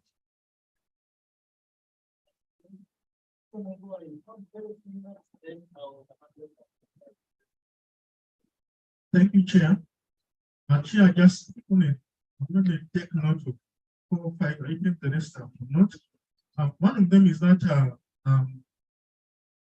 as ICT, we are grateful for the opportunity that we can develop some of these tools in-house. It's a general trend across government. We're trying to emphasize in-house capacity so that we can, to some extent, minimize overuse of vendors. So that is a good opportunity, and we have believed that we've done a good job. But also, something that has come up is about how do we get inspectors to do their duties when we are not there. In terms of the MBAs, and noted in the report that sometimes when we do the MBA work with them, they do work, let's say 40%. When we come back to headquarters, they seem to share away. And that is something we have to think about, whether there are mechanisms, incentives or sanctions will ensure that this is done to the conclusion. User manual is a very important thing. Wanted to have a physical user manual, but we opted for online so that within the system you can print the user manual like the finance inspections and other inspections. But it is noted that maybe at some moment we shall have to also have a physical or PDF version of the system. Linked to other systems, we have taken note of that. Now, when we began from the regional manual and we began inspection, we got to note that there are some aspects which probably should have been an extra lesson to make similar of others. And it's a bit of that. And also, there are many aspects of this inspection members. Of course, we have aspects of sector, education, agriculture, and doing inspection for the whole government. So some of them, to the extent that we can import, we're going to make sure that we review and have that information. And also, we have to take note of emerging requirements that we have to exercise, implement, to learn something, go back to the beginning. So I've taken note of that. And would like to just appreciate yes and Honorable Minister the support that been given for this initiative. Thank you.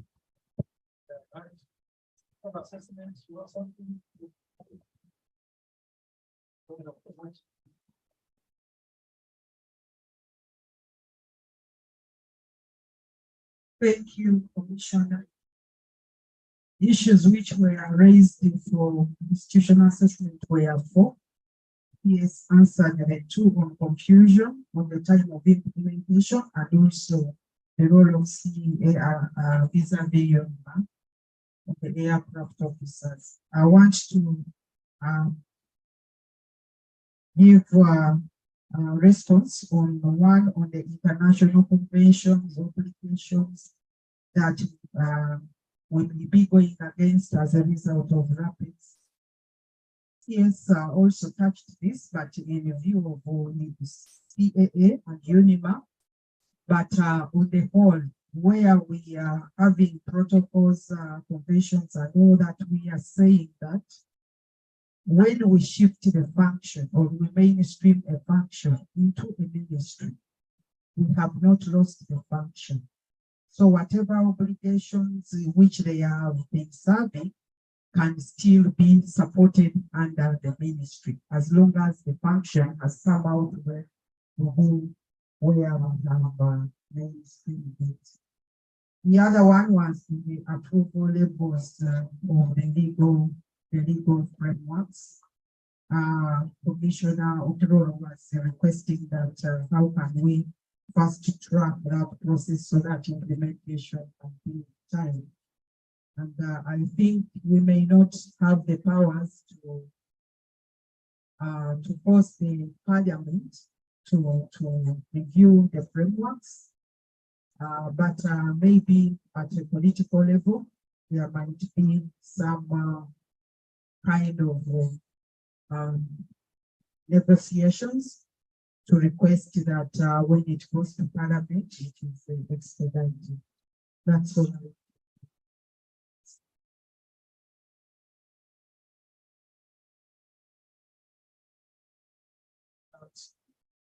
Start the PS, the four presenters, active participation of the audience.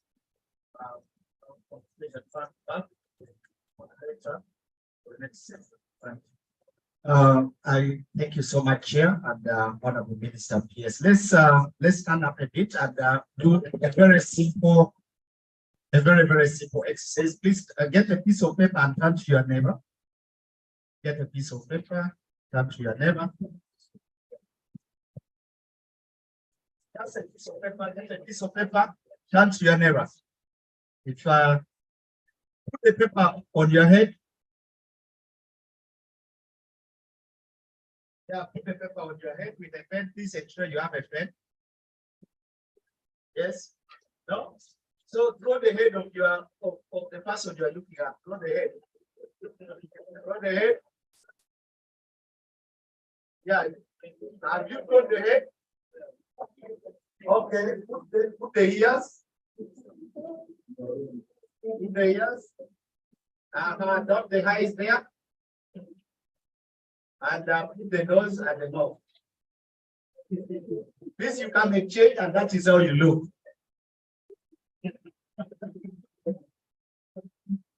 Thank you very much. That is how you look. Please, you can have your seats.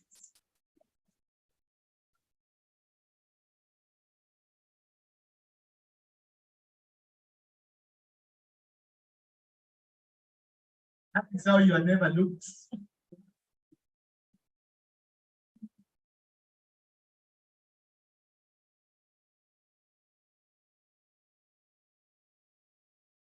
Thank you.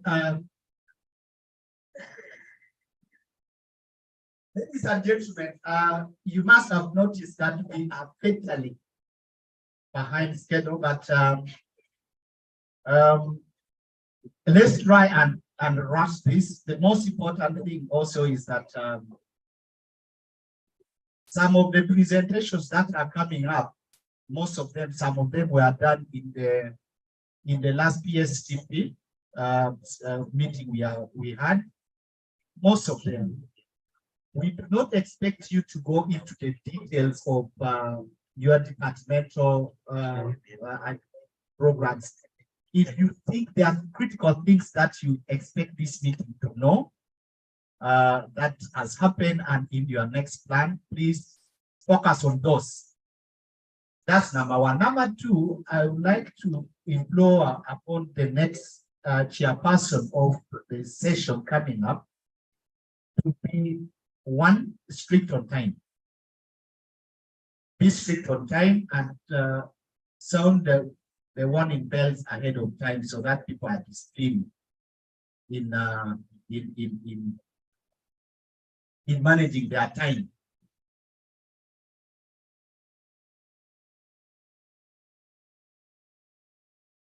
On that note, therefore, can I invite Commissioner HRP, Dr. Kirill, to come and take charge of this session.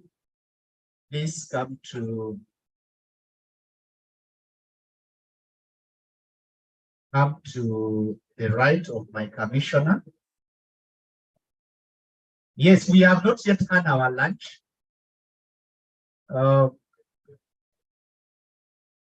We have not yet had our lunch. Maybe as I'm in constant touch with the service providers, I can hear things happening, but not yet inviting us. Considering that we had also very heavy breakfast here.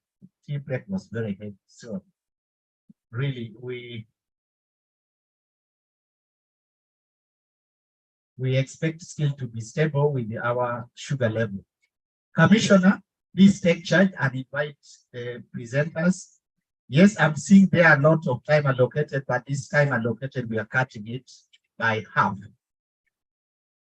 we are cutting them by half, so take note of that. Thank you, Commissioner, over to you.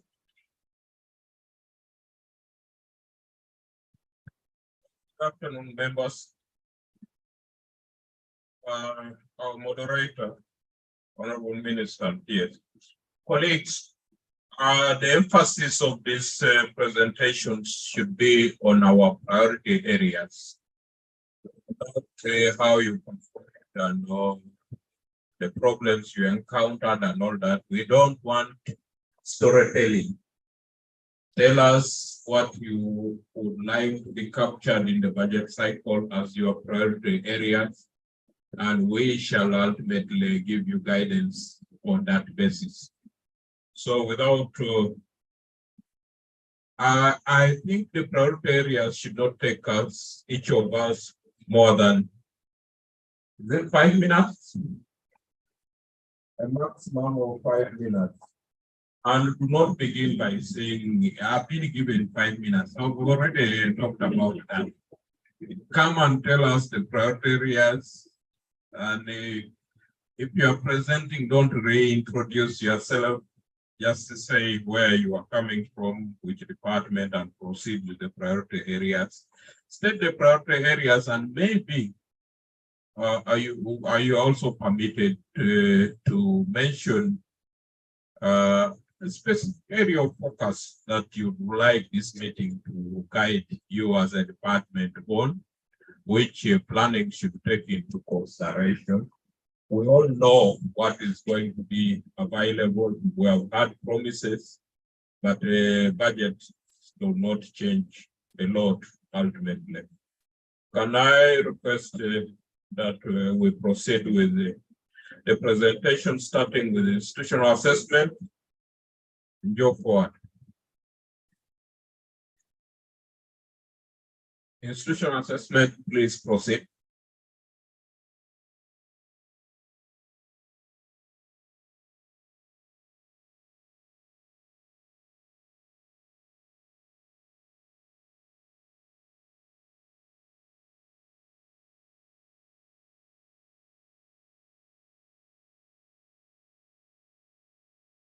Since the time is very short, maybe as part of exercise, it might help that we present standing. We have been sitting for long, but I'm just advising, but you can continue as you are.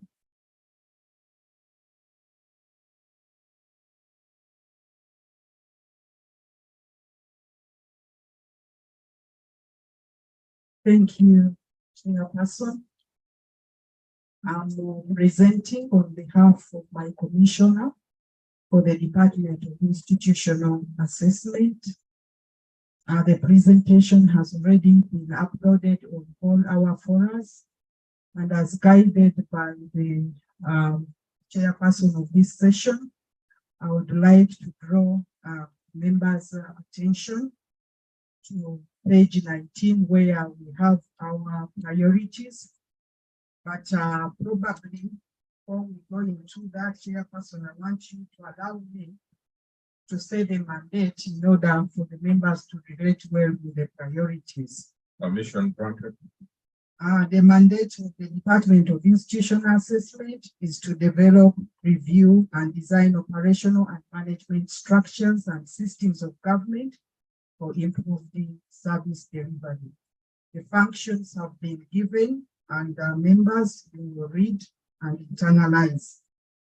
But I also want to talk about the ministry strategic objective, which the department contributes to, which is objective number 2, to streamline government structures and systems for efficient and effective service delivery and facilitate attainment of the national development agenda.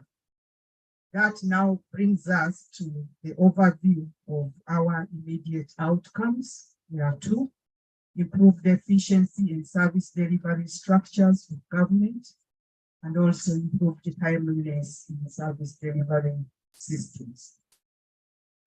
Other than this, you can now go to the priorities around page 19.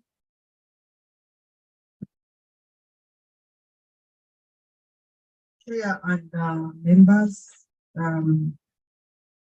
The strategic plan objective that we subscribe to is to streamline government structures and systems for efficient and effective service delivery and facilitate attainment of the national development agenda.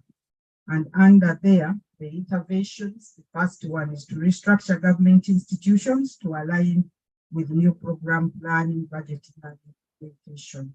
And under there, we have a number of outputs that we have planned for the next financial year. And I would like to say that the outputs are many. We believe that in the beginning, let us put all the stones that are available to us in the bush, and maybe as we move on, there will be decreased. So the first one under that strategic intervention is to compensate the 2,200 staff to be laid off under RAPIDS. Commissioner presented and alluded to this and requested the Department of Planning to please note that in order for us to implement RAPEX come July 2023, we need to 2023, yes, we need to have this budget under the ministry. And the next output is to implement structures for the 63 affected agencies under the rationalization. We are hoping that the legal will have settled, and the indicators a number of the structures of agencies which will be implemented, number of existing structures and staff mapped onto the approved structures, a number of staff who we have validated and placed in the approved structures. The money is there, provided in the last column. The phase out is the next output of the position of directors and harmonize the Department of F&A. And this will be number of positions that have been phased out and number of departments that have been harmonized. The next output under the TSM intervention is review, harmonize, and implement structures for 14 line ministries affected by the RAPIDS. As we go into the implementation, all this, the ministries that have been affected, maybe there is mainstreaming or their agencies have been attached, there will be restructured. So those are the 14 that we are talking about. And the number of structures for line ministries harmonized and implemented will be the indicator, and the number of cabinet directives responded to the structures, because these are cabinet directives. The review and approval of structures for 15 government agencies which are not affected by the RAPEX. There are many institutions that have not been affected under RAPEX, as in terms of merger, mainstreaming, and shifting of functions, but cabinet directed the ministry to look at their structures and harmonize them. And those are the 15 we are talking about. And this, the indicator will be the number of structures reviewed and approved and for implementation. We've already started on some, we've done the NEMA already, and others are requesting. Review and customer local governments. And this one, the indicator will be the number of structures for the local governments reviewed and customized, and then the number of structures for local government approved and communicated for the implementation. Chair and members, under these 20, we are thinking there are those 5 cities that were not operationalized, and they had been planned to be operationalized in the next financial year. So they form part of that number. Structures, sorry, this one comes on its own. The structures for the first 5 cities customized and communicated. The number of city structures customized and approved and communicated for implementation will be the indicator. Then we shall provide technical support on implementation of the structures for 20 MDS and 30 local governments. And the number of the institutions we shall provide technical support to will be an indicator, but also the time taken to provide feedback on request is another. The second strategic review and develop management and operational structure systems and standards. And under here, we have to develop staffing norms for immigration centers across the country. We shall develop and approve staffing norms for national parks and game park reserves across the country, but also harmonize and rationalize structures for the legal cadre in the public service. This has come up as a request because the Ministry of Justice and Constitutional Affairs want to look into what are these structures we are having in different ministries for legal services doing, and they want to be involved in determining what kind of staffing norms should be there. And the indicators are provided there. The next intervention is rationalize and harmonize laws and policies to support service delivery. And here we are talking of finalization of the development of the policy to guide the implementation of business process reengineering in the public service. This is under here, and the number of policies developed will be an indicator. The number of policies launched, another, and the number of institutions applying the policy. Another output under the same intervention is develop a policy to guide the creation and abolition of structures in the public service. And this one also has the same indicators of the number of policies launched, developed, implemented, and also the number of institutions applying it. The other output under the same intervention is implement change management strategy to guide the implementation of the RAPEX. We are just but feel next year it will be in full swing to all the affected institutions. The other output under the same intervention is gazette and print the acts that give effect to RAPEX. This will be indicated by the number of the bills that will be printed and support the implementation of the laws under the RAPEX, number of institutions which we may have to support to implement the acts, the new acts under the RAPEX. But there is also going to be development of regulations after the acts have been assented to.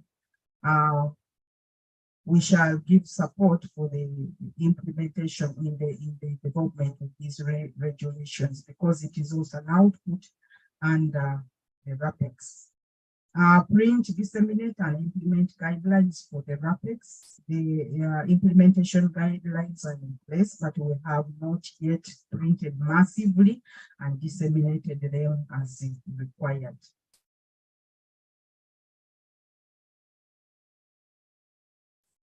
Intervention and re-engineering the business. And the first output is to establish and operationalize the 3 service Uganda centers. But also, as we are thinking of doing that, the sensitization and engagement of MPs and local government is going to be a continuous thing to do. Because if we have to bring other MPs and local governments on board, but also identify those that are willing to give us the infrastructure, we have to put in sales ties. And this is another thing where we want to draw the attention of the planning unit. We need to have the funding to establish these service Uganda centers because they are very tangible outputs. It is either there or not there. And the indicators will be the number of service centers established and operationalized, but also the maintenance of the operational costs of the service Uganda center for a year is another thing that we need to look at. And the second output is the review and re-engineering of 3 service delivery systems in the government. And this will be have an indicator of systems reviewed and re-engineered. Automate functions under service Uganda centers, the number of functions which would have been automated. develop and review operational guidelines to support operationalization of the service Uganda centers. The guidelines are in place, but others may be required to be developed, like for training, for conducting them, and others that will be identified along the way. Chair and members, this brings us now to the cross-cutting issues where we did not have much to put. So we go to our challenges. They are not many. Chair, if you allow, I will talk about them, though you refused to talk about them. There is limited implementation of the reviewed systems by the boards after the review and engineering. This is a very big issue. We don't know how to go about it, but the little monitoring that we have done, we've realized that actually after the review of the system, the entity picks out those recommendation that it wants to implement, and others it does not. Why? Because actually where we are having issues with the system are the points where people have been trying to do things which are unable in the service. And so we seem to be stepping on their feet when we review the systems. Then the limited funding, this is cutting across, but we need to talk about it because in order for us to implement the reforms and the other interventions that we are recommending, the funds must be in place. There is also inadequate wage provision to facilitate the full implementation of the approved structures. When you move to the local government, you find those who are actually highly funded with the wage might be at around 60 to 70%. In this in implementation of the structures, leading to overstaffing or staffing and understaffing in some cases, I want to inform the people today that we seem to have found a solution to this with the implementation of the HCM, because a lot of things what have been happening of overstaffing, understaffing, and understaffing seem to be now being identified. We try to solve those problems. Members have some mitigation mitigation measures that we are thinking of, like plan for additional resources in other areas, not looking at only the budget under the ministry that is maybe writing concept papers, but we are also saying we can undertake rigorous sensitization on business process re-engineering and fast track the policy of the DPR. Actually, our discussions, we are saying somehow, somewhere, we know these business processes which are sick in government. There are those which are really sick, and we know them even before walking into them. And we are thinking that maybe we pause on these institutions, we request the review of our systems, and we tell them, since it is our mandate, that we do that.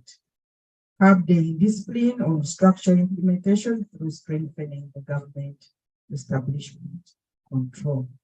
Chair and members, I would like to submit.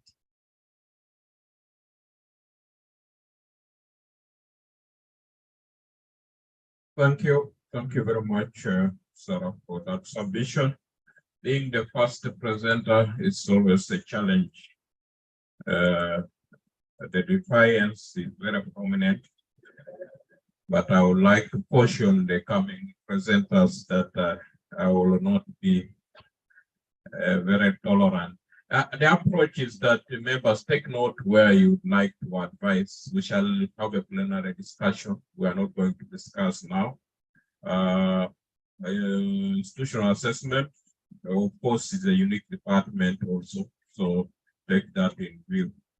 Can we have public service inspection?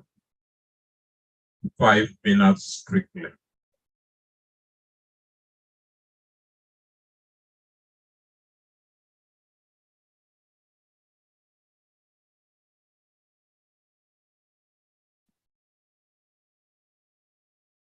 Inspector, please.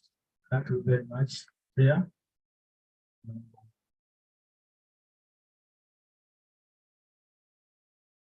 As the technology is being good, I also want to first go to, I told you about the mandate of the department, so I'm not repeating it.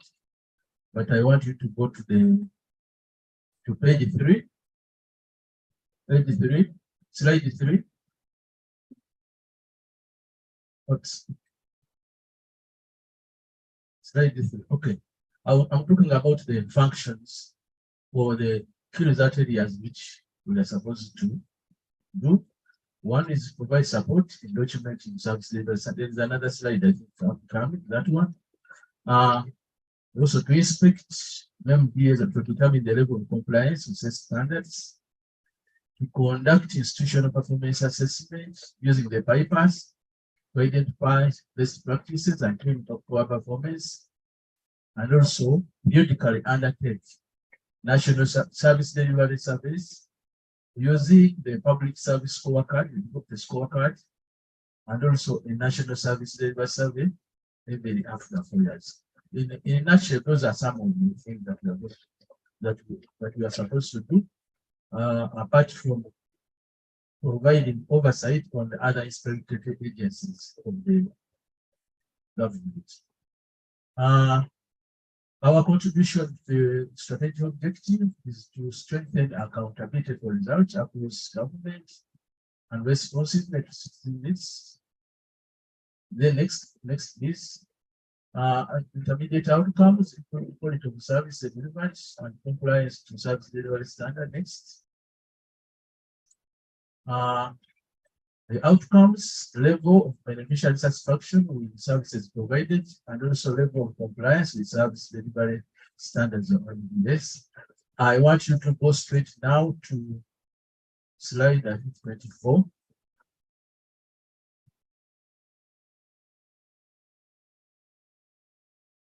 Okay, first go back up.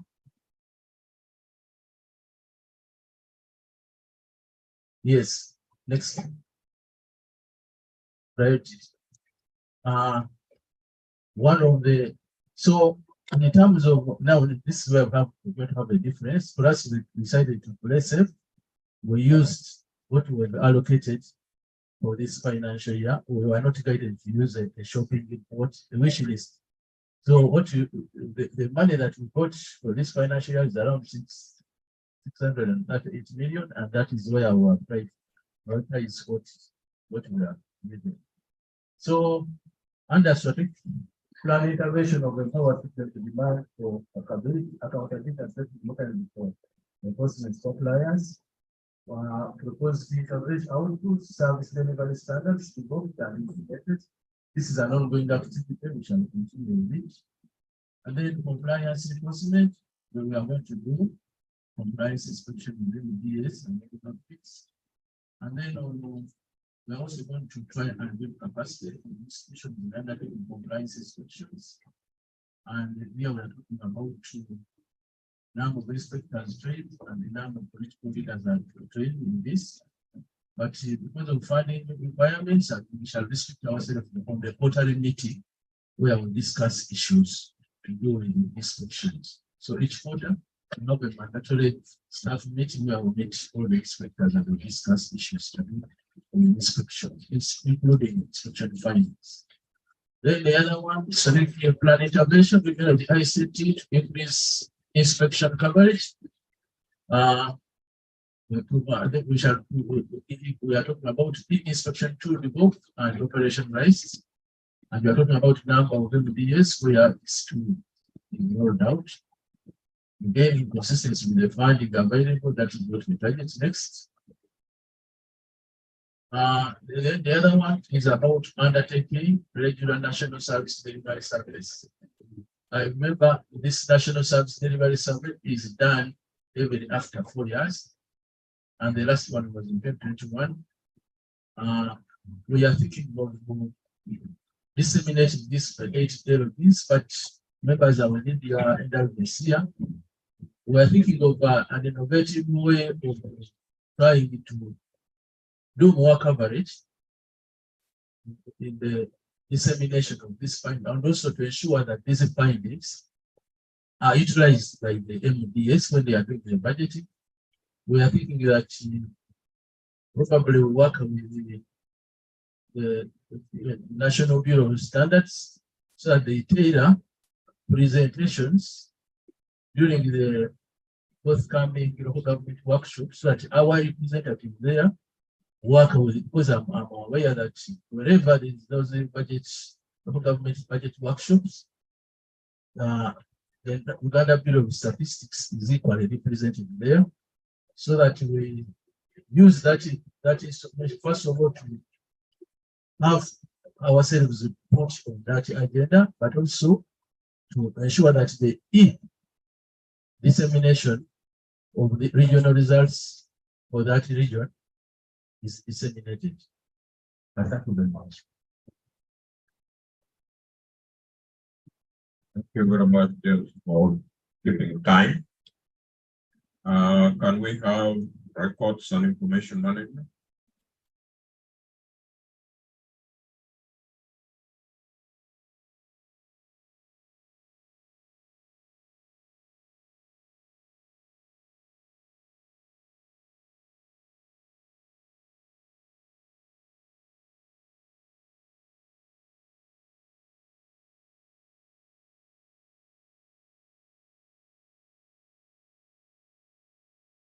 Thank you.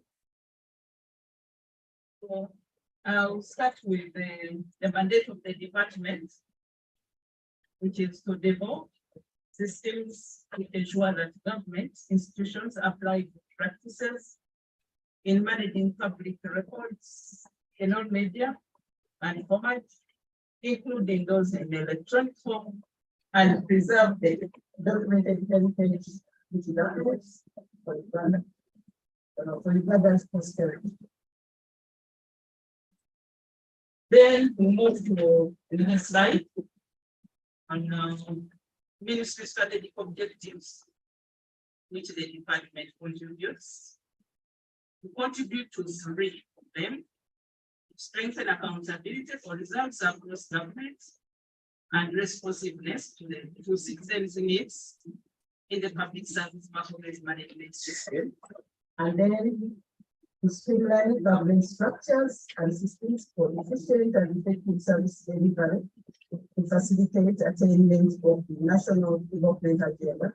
We also contribute to strengthen the human resource management function across government institutions for improve the talent management in the public service. Our intermediate outcome indicator is increase the adoption of electronic document management systems. Can we move to another slide on departmental intervention, alignment DP3, which is the first one is streamline report management systems in the public service to improve the decision making and posterity. The second one is automate and integrate records and information management systems in the public service to improve storage, information sharing, and timeliness in access to records.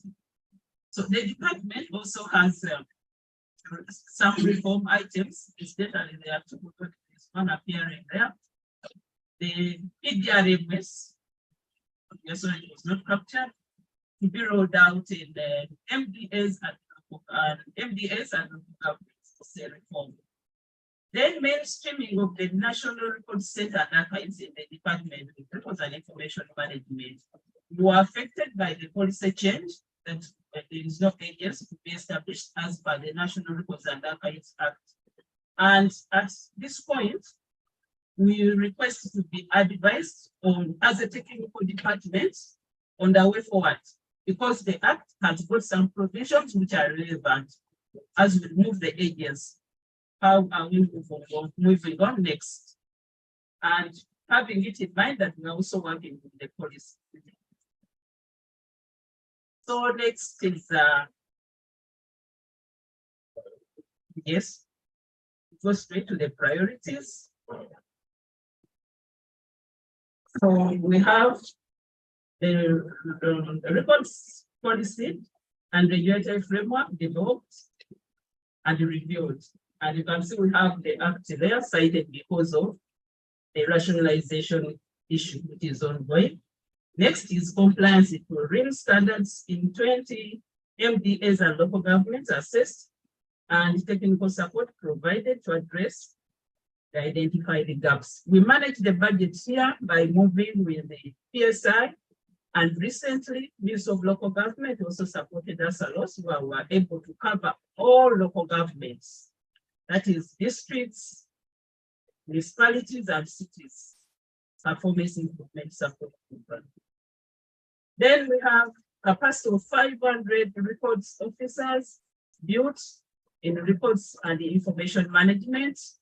We are hopeful this number can even be higher than this, given the adoption of the E. And as we talk now, even this afternoon, we are having the e-webinar, and that's why the commissioner had to step out, because we are starting at 2. So we are hopeful this will help us boost the numbers. Then next is the 10 institutions of higher education offering records, library, and information science programs supported to develop and review course content. Then the next one is records management systems set up in 35 local governments where they are lacking. Then the next one is books, periodicals, and newspapers acquired. Then reference services offered to 400 public officers, local and international researchers. Colleagues, this is the area which was greatly affected by COVID. And as of now, we are still getting few researchers. Then we also have an item, archives library set up. Then next, variable archival records acquired from 14 MPAs and 10 LGs and preserved at NRCA for effective knowledge management. Then the next one is NRCA services popularized. And we are looking at the talk shows and exhibitions. Then lastly, the electronic document and records management system rolled out and operationalized in 10 MDAs. I'm sure this is an item where we have already deliberated. Chair, we have the cross-cutting issues with access to records and then disposal of records where we are addressing the issues of environment. Then lastly, the last slide on challenges. We have inadequate and lack of budget allocation records management, especially in local government. This is the serious issue. Everywhere we've been in the field. And Chair, this is an area which has also been affected by the conduct of some human resource officers who manage the budget where it has been allocated. And they also, many of them, especially in local governments, many of them are keeping pension files. And there are many issues to do with that matter. Then the next challenge is slow rollout of EDRMS.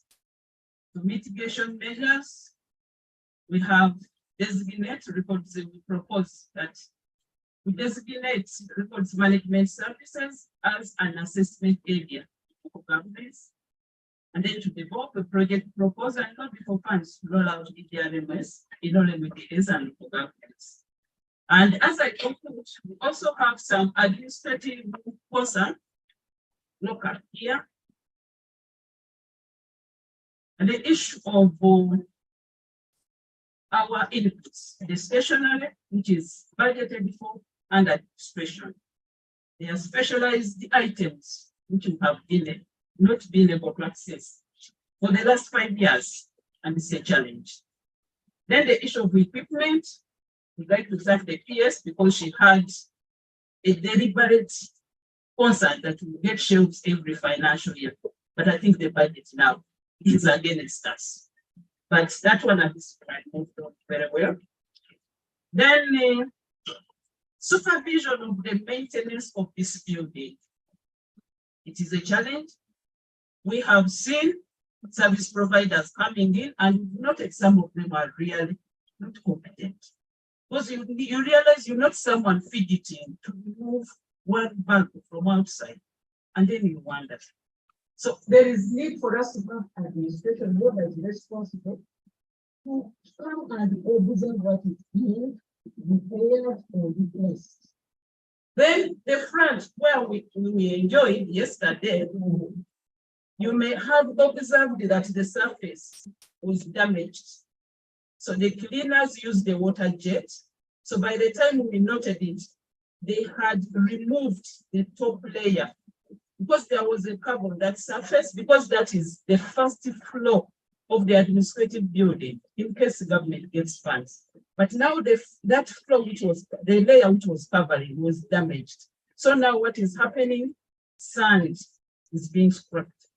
So it's an issue of maintenance. And even where we are seated, I think it's an example of those lights. They're not supposed to be put like that, but it is a maintenance issue. Those who remove, they don't have the skills to put them back. I submit. Thank you very much, Chair. And yes. Lorraine, thank you very much. The issue of challenges and mitigation measures, I always try to avoid, but one way or the other, it comes up. And since you are hosting us, I didn't want to look like being ungrateful. Conversation, please proceed.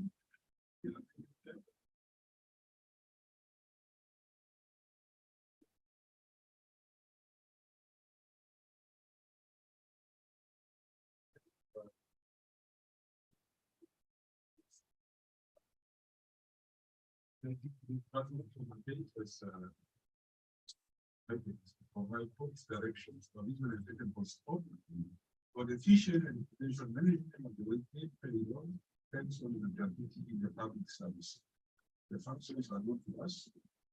The strategic objectives that we collaborate to is to strengthen the human resource management function across government institutions for improved talent management in the public service. And those are our outcomes. Improve the quality of the civil service, improve the efficiency, effectiveness in payroll management in the public service, and lastly, improve the affordability and sustainability of the public service pension scheme.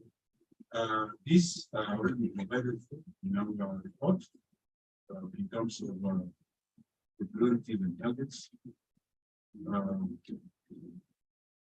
In terms of how we are likely to be the empowerment of MDS to customize talent unit, which is to attract, retain, and motivate public servants.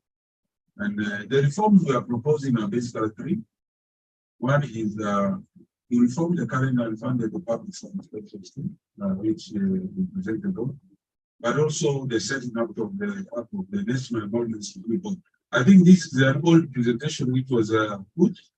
I had included one for your validation about the national health, not the national health insurance scheme, but health insurance scheme for the public service.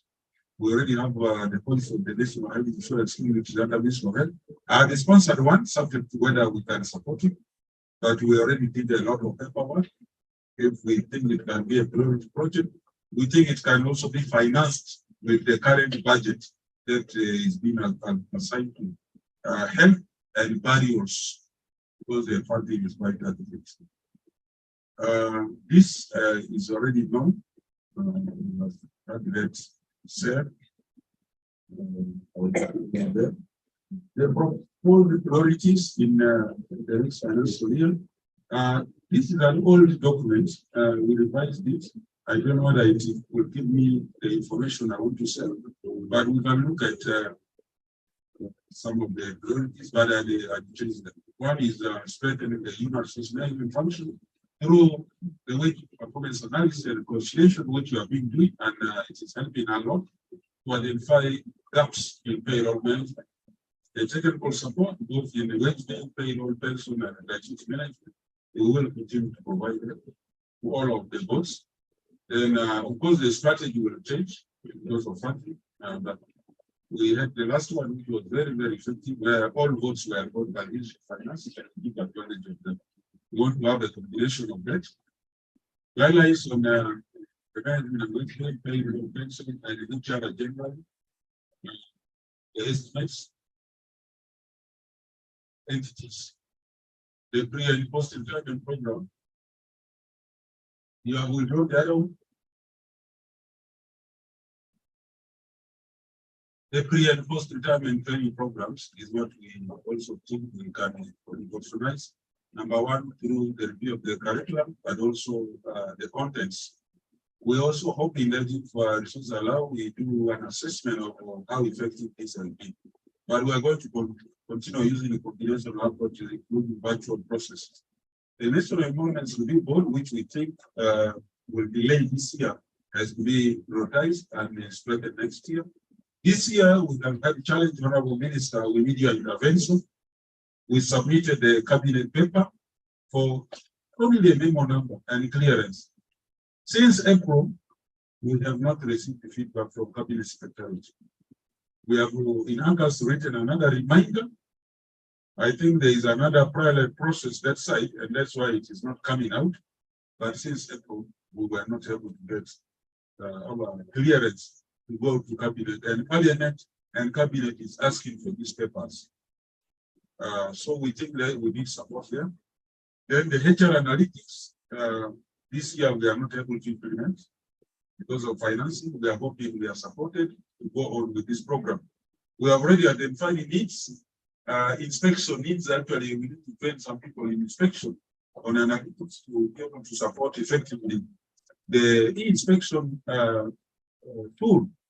The reform activity for the pension fund, where regulations, guidelines, and so on will continue, but also sensitization is what we want to prioritize.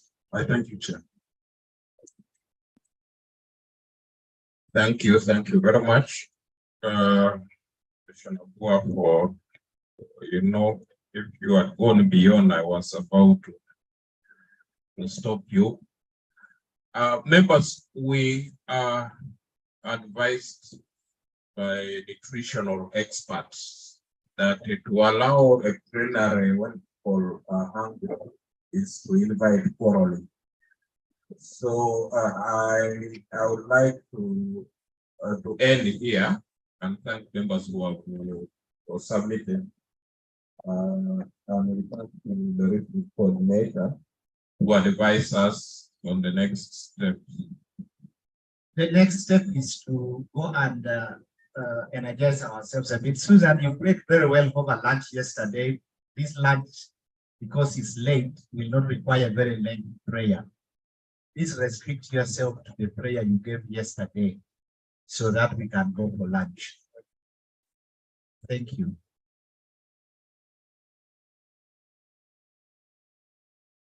Let us pray. For what we are about to receive, we thank you, Lord.